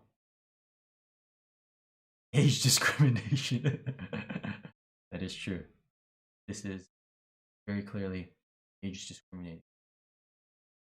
Navid. Damn, Navid. Go. Ooh, Navid, a blue one. PepUpTech, congrats. You are a gem for giving back to. See, I tell you, flattery is the powerful thing. All right, let's check this out. If you have suggestions for what type of industry we should target next, or what type of resume we should target, put it in the chat. I'm really curious what you guys want to see. Okay, Navid, what kind of jobs are you looking for, Navid? Can't remember, but if you can, Navid, type it to me. What kind of jobs you're looking for?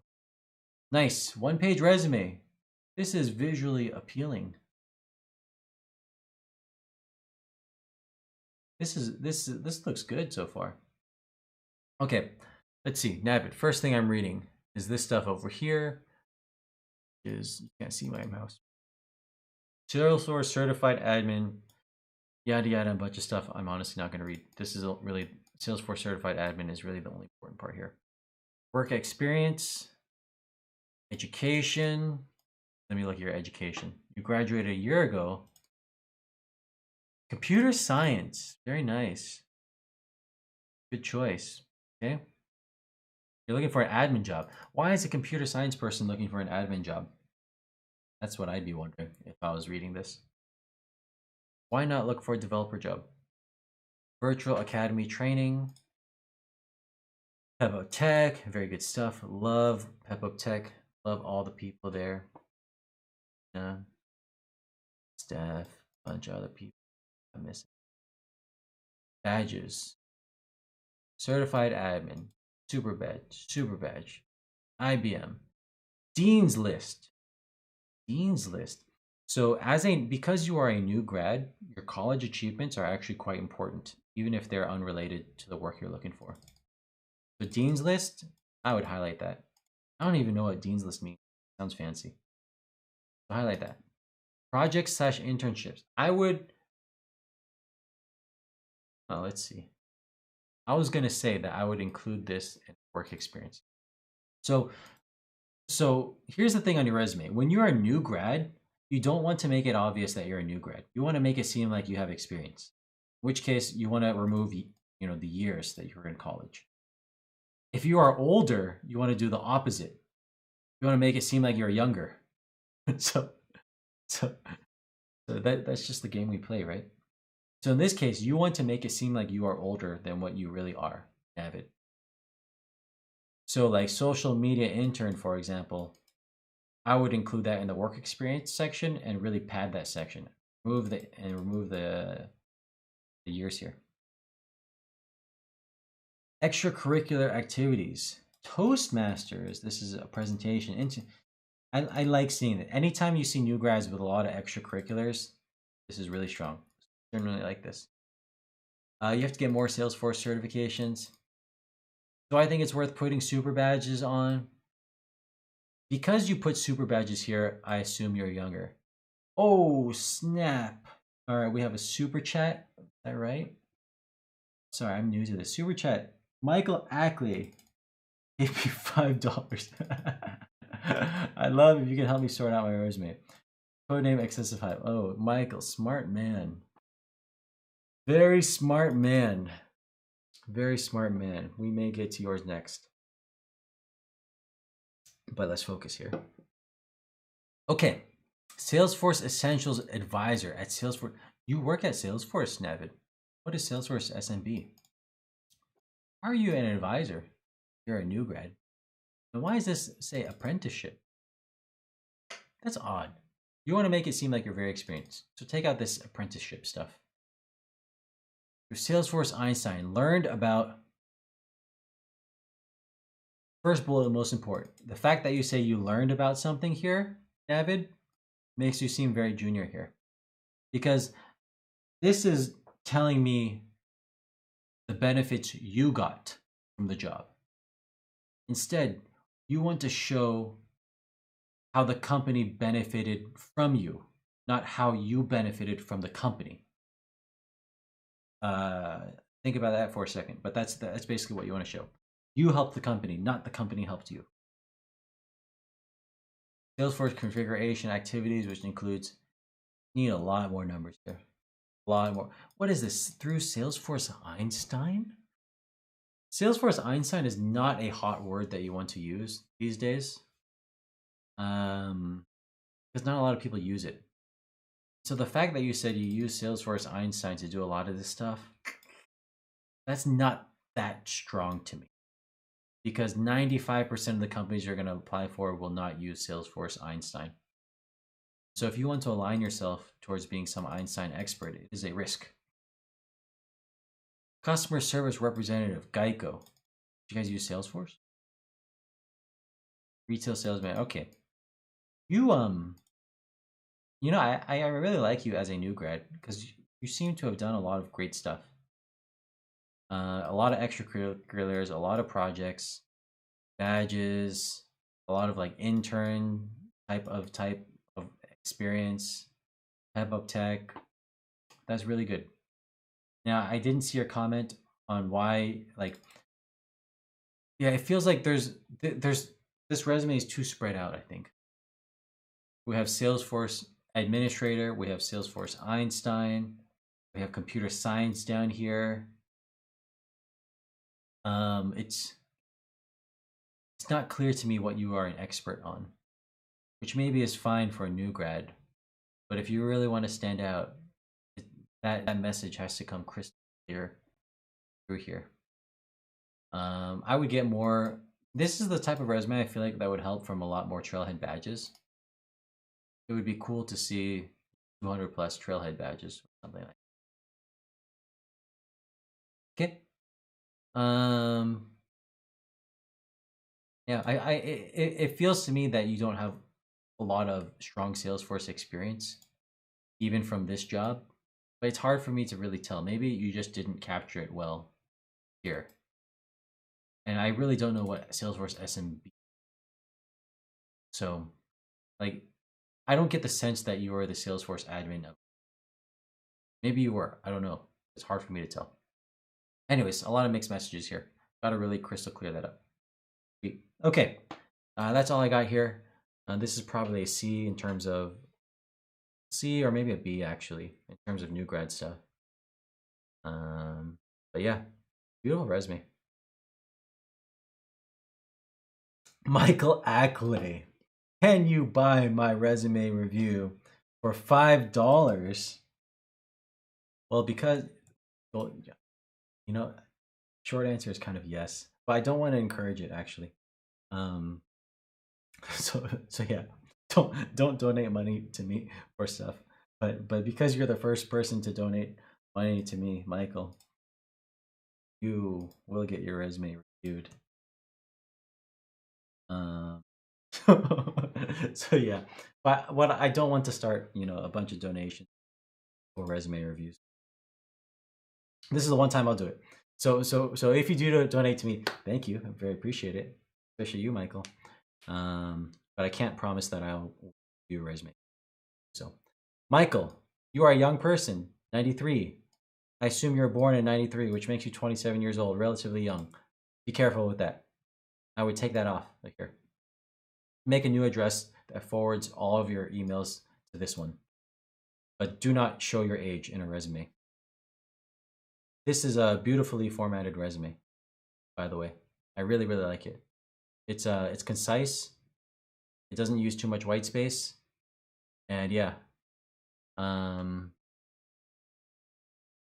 Okay, let's keep going. I'm just looking through the comments here. I want to make sure I answer as many questions as I can. 22 Salesforce certs, but no interview chance. You should definitely be getting interviews with 22 Salesforce certs. Okay, let's keep looking at this. So, to be honest, Michael, this section, this is similar to a skills section. There's no numbers here. This section may as well not exist for me as a reviewer. I immediately skip over it. It's too much soft stuff that cannot necessarily be proven. Career experience. All right, this is all good. I'm gonna eventually get to this, but I want to look at everything else. Education. Non-technical degree. Advanced administrator. Very good. 100 plus Salesforce badges. Very good. Shame that I have to go all the way down here to see it, but generally very good. Michael, if you give me more information in the chat about what type of jobs you're looking for, I could really tailor this for you. But I guess I'm assuming Salesforce. In San Francisco, right around me. Let's see. Let's jump into this. Site. Oh, okay. So you are. Huh. So this is odd to me because I see site technician here, and then I see admin, and then non-admin, and then admin and admin. Seems to be a lot of jumping around, and then all of that, and this is all the way down here. This is only 2018, which is weird to me. This is 5 categories of experience, but we've only gone up to 2018. Okay, so this is not in chronological order then, potentially, which is very odd to me. And okay, that's because these are personal projects. I see. These are personal projects. I might put that in a separate section, just so people don't see this and get confused. Because I did the work of figuring out why this seemed oddly structured, but other people might not give you that time. Okay. So for each of these jobs, you have a paragraph, and then you have one bullet. Kind of odd to me. Usually, the bullet format works a lot better instead of paragraph, because it's a lot of work for me to read this paragraph. Like, let's say I read this much through this sentence and I don't like it and I want to move on to the next one.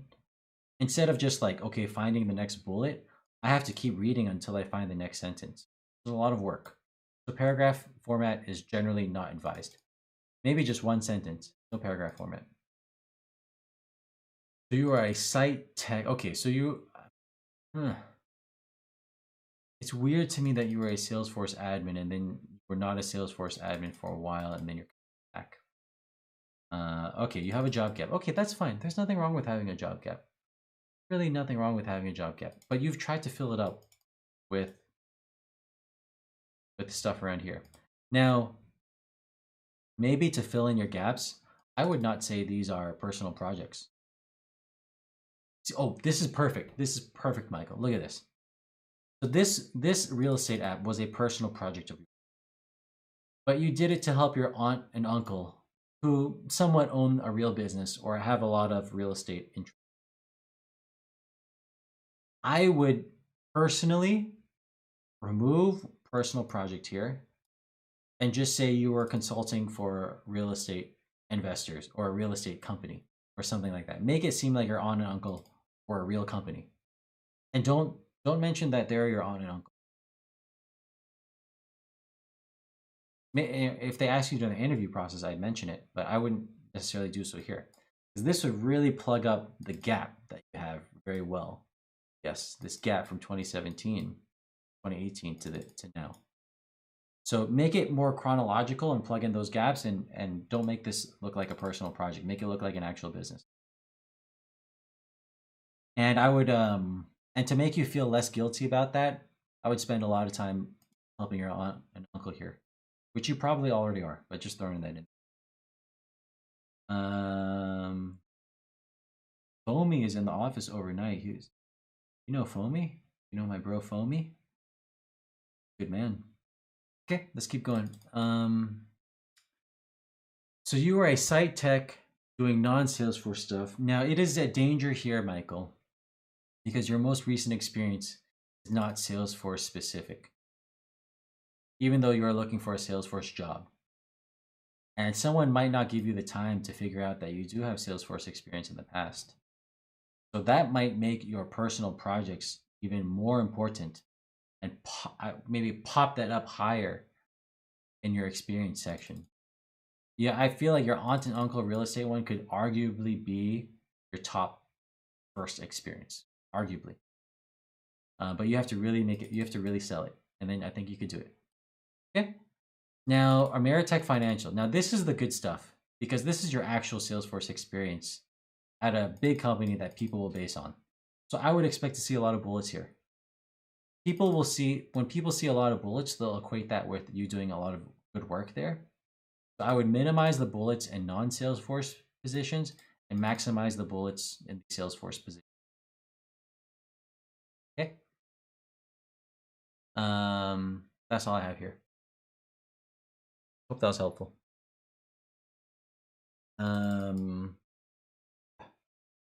Yeah, and this is in San Francisco area, which is highly competitive. So it is it is extra difficult, I feel like, to really shine against other people in our area. So yeah. Okay, that's all I got for you.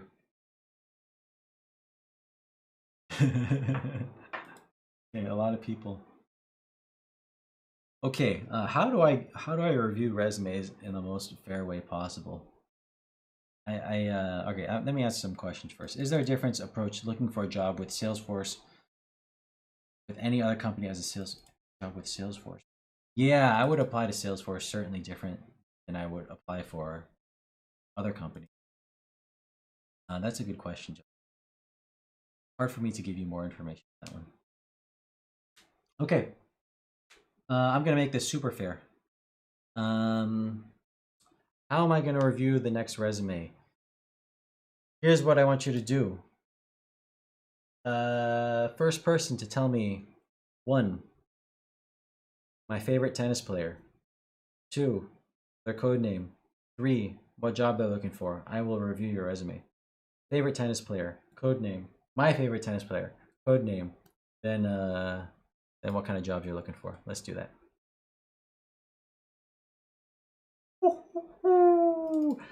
Vamos, Rafa. Very nice, Ivan. That was a fast one. Very good.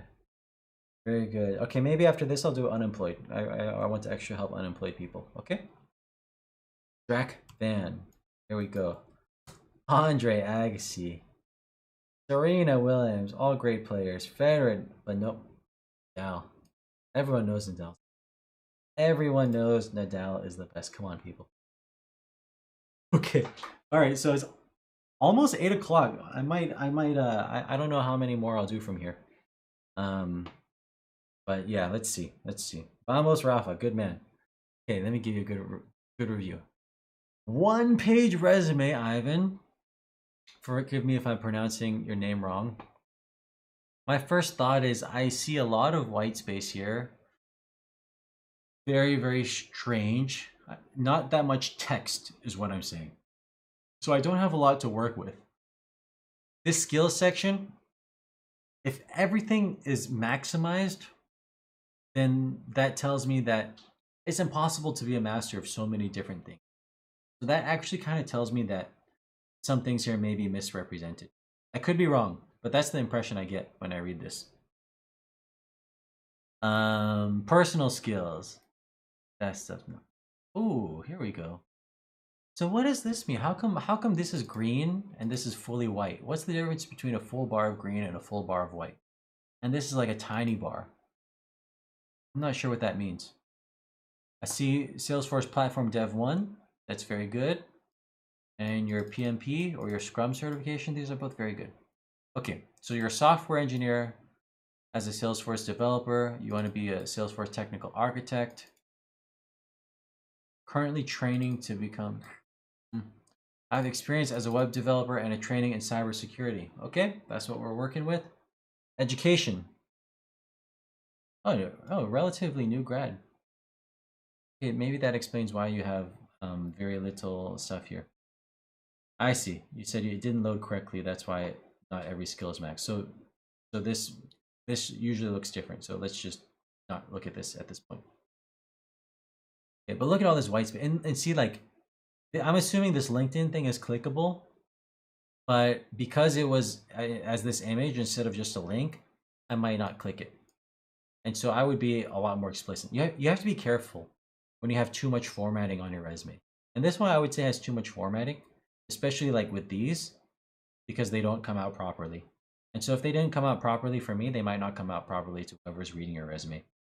So that means it's off. Most of the time, it's better to have an uglier resume that is easier to read. Like instead of this bar, say like, I don't know, low, medium, high or something.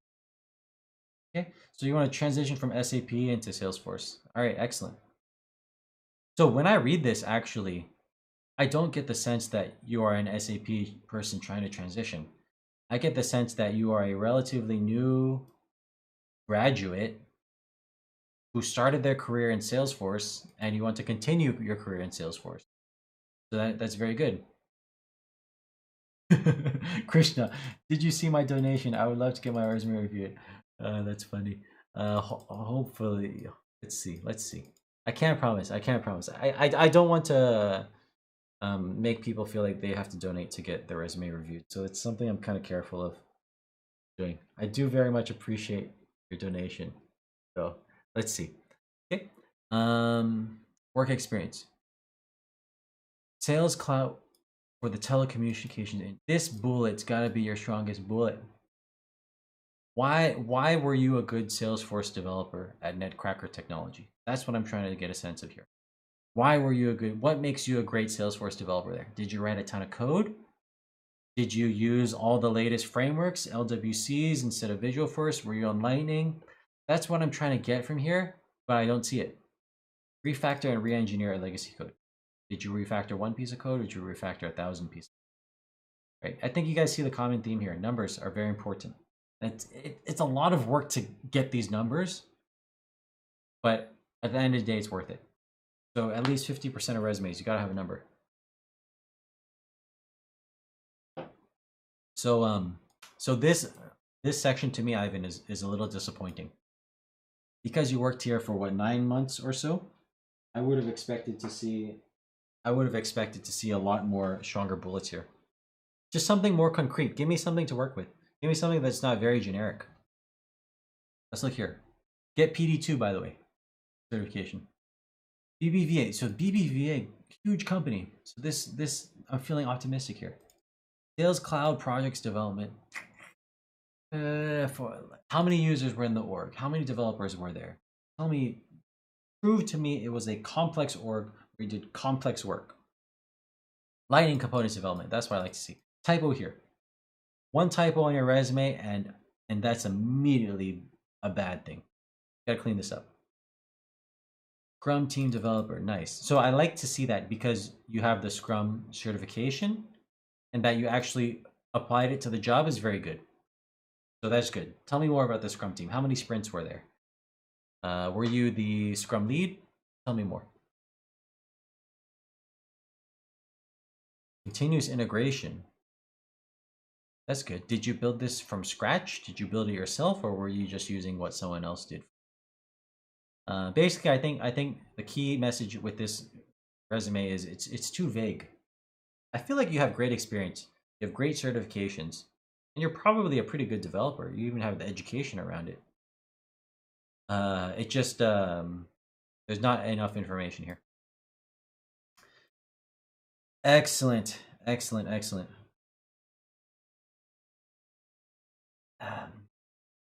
Okay, Krishna, I will do your resume, and then after that, I may do a few more, and then out there. Krishna, what's your code name? What is your code name, Krishna?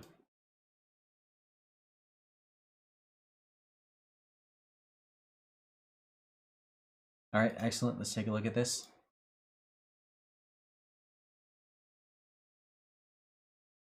What's my favorite animated series? Krishna, I'm looking at your resume, and your resume seems to have the same format as my resume. So I can tell you've done your research here. Very nice. Same font and everything. Referred by Salesforce as a Salesforce mentor. More than 50,000 points and badges. This is not that strong. Well, the Salesforce mentor part I feel is good, but 50 badges is not strong enough to put this high up in your resume. Singapore. Best project of 60 students. This is a good one. I would highlight this one. I would highlight that higher than the Trailhead one. Scholarship for 3. That's good. That's all good stuff. Okay. Salesforce admin and consultant. Head Salesforce. This is a very good resume. Bullet. Very good bullet. Just like my resume. Very good bullet. Manage all user licenses. Alternate methods. Okay. How much money did you save here? The question I'd ask here if I read that. Lead the automated invoicing process. Reduce 80% time reduction. That should be the top of this book. I'm gonna keep going. Head Power BI, very nice. What kind of jobs are you looking for, by the way, Krishna? Tell me. Business intelligence. Overall CC GPA 4 out of 5. I am not familiar with the GPA type of thing, how GPAs work in Singapore. I'm not really sure how to interpret if that's a good score or a bad score. India, same with this one. I don't know if 9.2 is good. I feel like it's good, but I don't know if it's like super. You're looking for Salesforce developer jobs. If you're looking for Salesforce developer jobs, I would expect this to say Salesforce. Nothing here indicates to me that you would be a good Salesforce developer. Like, I would expect to see developer certifications or developer experience. And so far, I see none of that. So this is not the type of resume I'd give a Salesforce developer job to.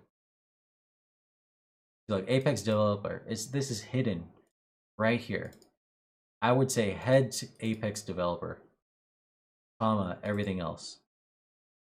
And for this, I would say Salesforce developer, maybe Salesforce developer / admin. Just make it crystal clear that you have Salesforce development experience. Develop Visualforce application. Visualforce.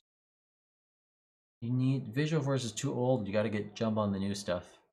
But because it is programming specific, I would include that a little bit higher up. Like, lead the automated invoicing process. I can't tell if this was done using code or not. Make that crystal clear. Okay. So basically make it super crystal clear up here that it's Salesforce development stuff, experience that you have. And then I don't know what Power BI is, so I can't comment on that. Tableau. See, this is interesting. Tableau is a good one because Salesforce just acquired Tableau. So there's some synergy there. So it's good that I see Tableau here. Sweet. All right. That's all I got for you, Krishna. Hopefully that's helpful. All right. Whew, all right. I'm getting pretty tired here. Maybe we'll do one more. And for everyone who stayed this long, thank you. I know this was a lot of stuff to cover. So thanks for staying this long. I have no idea how many people are still left. So it's tough for me to do this, but let's do this. We'll do this completely random, okay? Choose a number between 1 and 20. Give me your code name, and then give me what kind of job you're looking for. 1 and 20.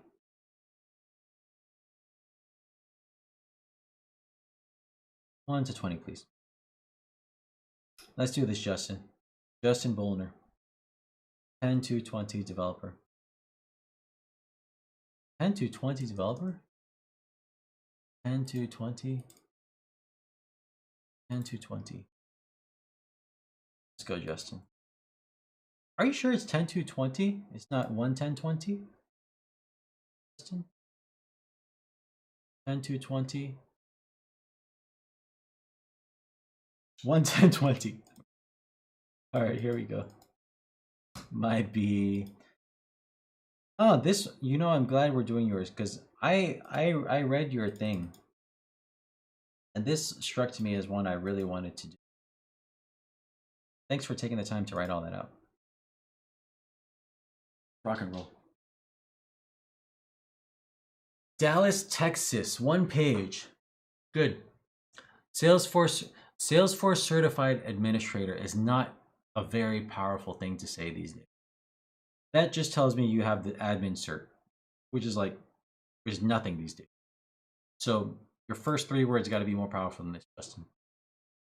Decade of corporate, that's good. Decade of corporate retail experience. Like if you're looking for Salesforce jobs at corporate retail, this could be good, or it could hurt you if you index too strongly on the retail side. Director, associate buyer. Ah, this is kind of nice to show that you are an expert in a separate field. The danger being that it is irrelevant to whatever Salesforce job you are looking for. Next. You're looking for developer positions. So this is really dangerous to me, Justin. Really dangerous. Retail, and to talk about all this stuff, danger. Buying director, okay.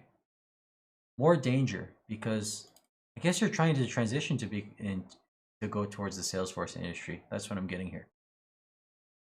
So what I'm thinking in my head now, why should I give you the shot of being a Salesforce developer?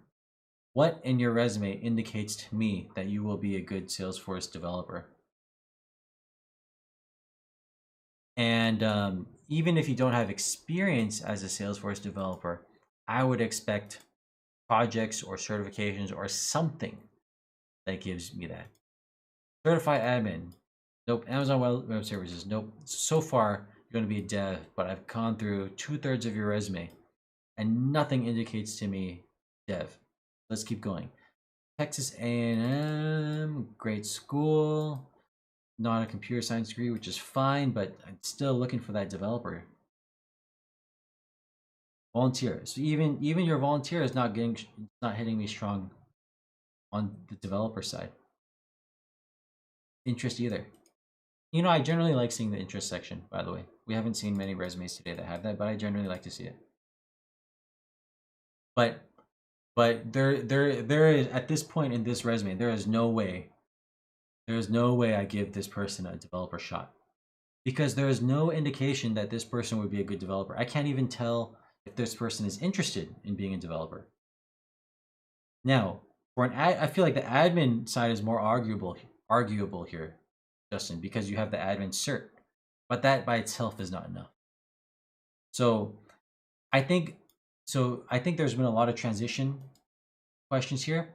Here's the black and white answer to how to transition to something if you don't have a lot of experience yourself, and that is just get a ton of certs in the area you want to transition in.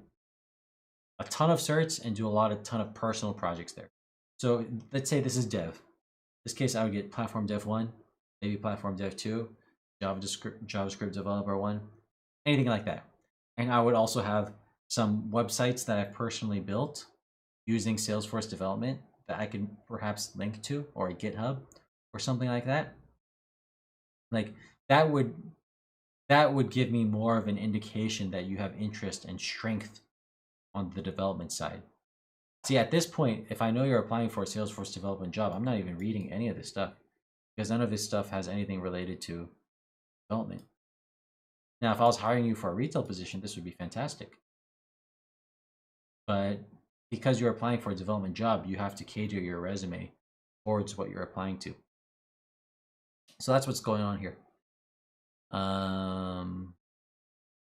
Like you can, because you have retail experience, you can make your own retail brand on Salesforce, retail related website, your own retail business. Build it all yourself using code. Have a link to it in this resume that I can click to and see, wow, this person coded all of this by himself. And that would tell me, okay, that's interesting. Very nice.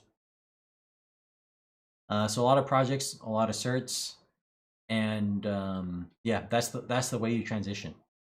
You just because here's the deal. I'm gonna look at people who have Salesforce experience and compare that versus your resume, Salesforce developer experience. And because they have more experience, their resume is gonna win every time, unless I see extraordinary retail accomplishments or extraordinary awards, which is very, very rare. So in that case, how do you make your resume look better than someone who has experience in the field already? And that is, you out-educate yourself, get more certs than they have. And then they think, here's someone with actual development experience with less certs. Here's someone with a lot more certs but no developer experience. Maybe I interview them both and give them both a chance, right? But at this point, the way this is written, you would not get a shot at it. You probably would not get a shot at even a Salesforce admin chance either. A lot more certs. A lot more certs. Hope that's helpful, Justin. Sweet. Okay. Okay. That may have been the last one. But you know what? Let's do one more. Let's do one more, people. One more. How are we going to do this one?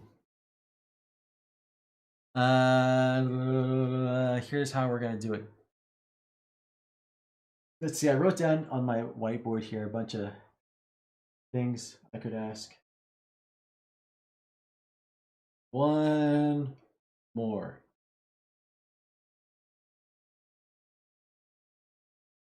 Let me read the comments. See if I can get some inspiration here. Okay.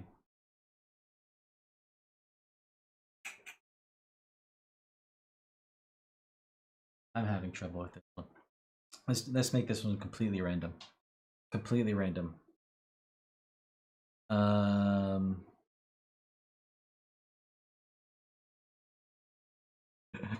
Spazin, I'm sorry, man. I'm very sorry, Spazin. That's no good. Let's do a random number. 1 and 50. 1 and 50. You know the drill. 1 and 50. Let's go.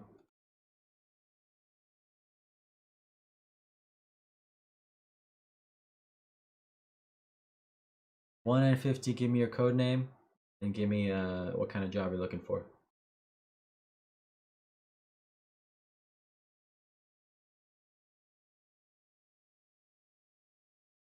Okay, this time I'm going to make sure only one vote per person. 1 and 50.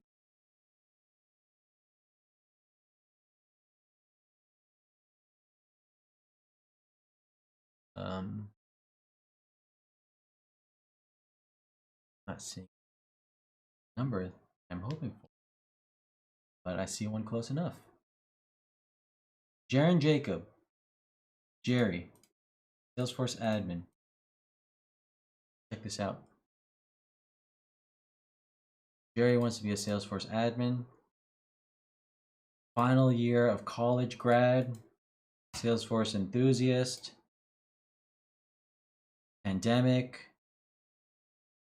All right, Jerry.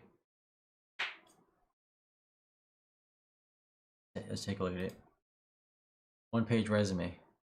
Student. Ooh, you're currently a student? Again, you got to be careful. When you are a student or a new grad, you want to make it seem like you are old. So if you say straight up that you're a student, somewhat risky here. Education up top. All right, so you are doubling down on the student area here. 9.2. If you're applying for U.S. positions, you maybe you want to be more clear on how good a 9.2 GPA is. I don't know. Skills, work experience, achievements. I like seeing achievements. This could be good. This could be very good. Let's see. Student ambassador, good. Mentored 264 schools. Is that a typo? Schools or students? 264. Winner of On Spot. Won the title on 500 participants. It's pretty good. That sounds good to me. I would say, tell me more. What was your entrepreneurship? There's a typo here. But what was your entrepreneurship? This is pretty good. Campus ambassador. Volunteer. Okay. So I get the idea, Jerry, that you have a lot of great extracurriculars. Excellent. Put this above your skills. This section is worthless. Cheers, Blanche. Thank you, Blanche. All right, let's look at certificate. Certificate. What? I'm legitimately surprised to see Flowsome certificates. I see super badges. I'm just surprised that you spend the time to get Flowsome instead of getting a Salesforce certificate. So anyways, if you want a Salesforce admin job, you got to have minimum 3 Salesforce admin certs here, Gary. Okay. And a lot of people interested in cooking today. So yeah, more certs, especially for a new grad. More certs. Education, work. Let's take a look at this. Okay. So the question in my head is, why should I give this new grad a Salesforce admin job? Computer science major, which does not align well with Salesforce admin. There's no Salesforce admin certificate, and the first work experience is not Salesforce admin related. So certain things are not adding up at this point. Why not look for an entry-level Salesforce development job, I guess, is the question I'm wondering. Especially if 9.2 is a good GPA. Okay, RPA developer and trainer. Is this I actually can't tell if this is a technical job, because I don't know what RPA is. All girls team and secure third position internship offer. Okay, is this an achievement? I would put that in the achievements section as well. I would double down on it, put it here and here. Automated the mundane task. Efficiency and increased customer satisfaction up to 65. That's pretty good. This is pretty good. Increased customer satisfaction from X to 65%. That's pretty good. I like this. This is actually pretty good experience. I just don't really know what an RPA developer is. So let's go here. Robotics, type that out here. Robotics process automation. Salesforce administration intern and train. Take out trainee. Just do intern. Top 3 interns. Top 3 interns out of how many? Is it out of 100 or is it out of 5 people? Designing, well, this one you got to be more clear too.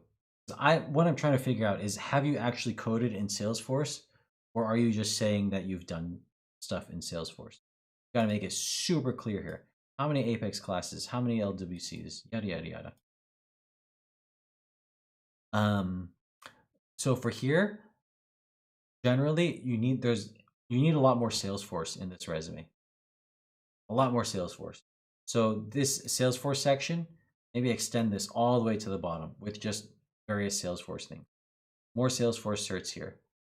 And and and whether you are going for the admin job or the developer job, you need to make it really clear which one you are more skilled in. Sweet. Excellent. Excellent. Okay. Whew. That's all I got for you, Jerry. It is we've been going almost 2.5 hours now. Whew. Hope this was helpful for you. That's definitely the last one. Hope this was helpful. But this will be recorded. I'll make sure that it gets out to y'all so you can see it. If I didn't get to your resume, I'm really sorry. Thank you for hanging on, and I tried to do as many as possible, but maybe what I'll do is we might do another one in the future. Might give you another chance to do this. I hope this was helpful, and I had a lot of fun doing it. So thank you all for joining me on crazy times. And yeah, let's do it again sometime. All right, I think that's all I got. Thank you, everyone. Appreciate it. Check you out next time. Bye. Gonna go eat dinner now. Thank you, everyone. Thanks for all the nice comments. I like it, even though I already reviewed your resume. You still stayed on. I see a few of you. So, thank you for that. Thank you, everyone. And maybe, let's say, y'all know how to contact me. I respond to pretty much every YouTube comment, pretty much every email. I don't really do resume reviews outside of things like this because they take a long time. So sorry that I won't go back and review resumes.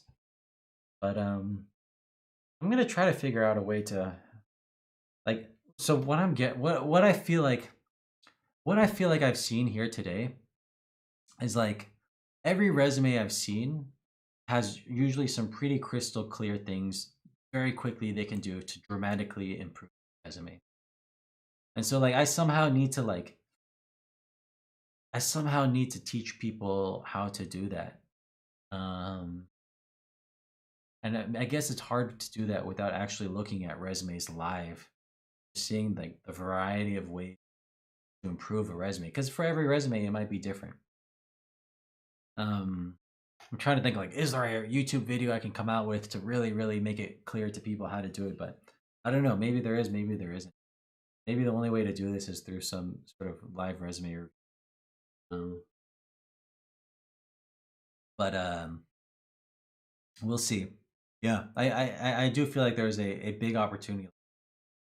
Like every resume we saw today could be improved by 50% in less than a day. And improving your resume by 50% is a huge deal. So yeah. All right, I'm bringing through the comments. Sweet. Thank you, everyone. Appreciate it. And let's see. Yeah, subscribe to my YouTube channel. That's all I got. Thank you. See you next time.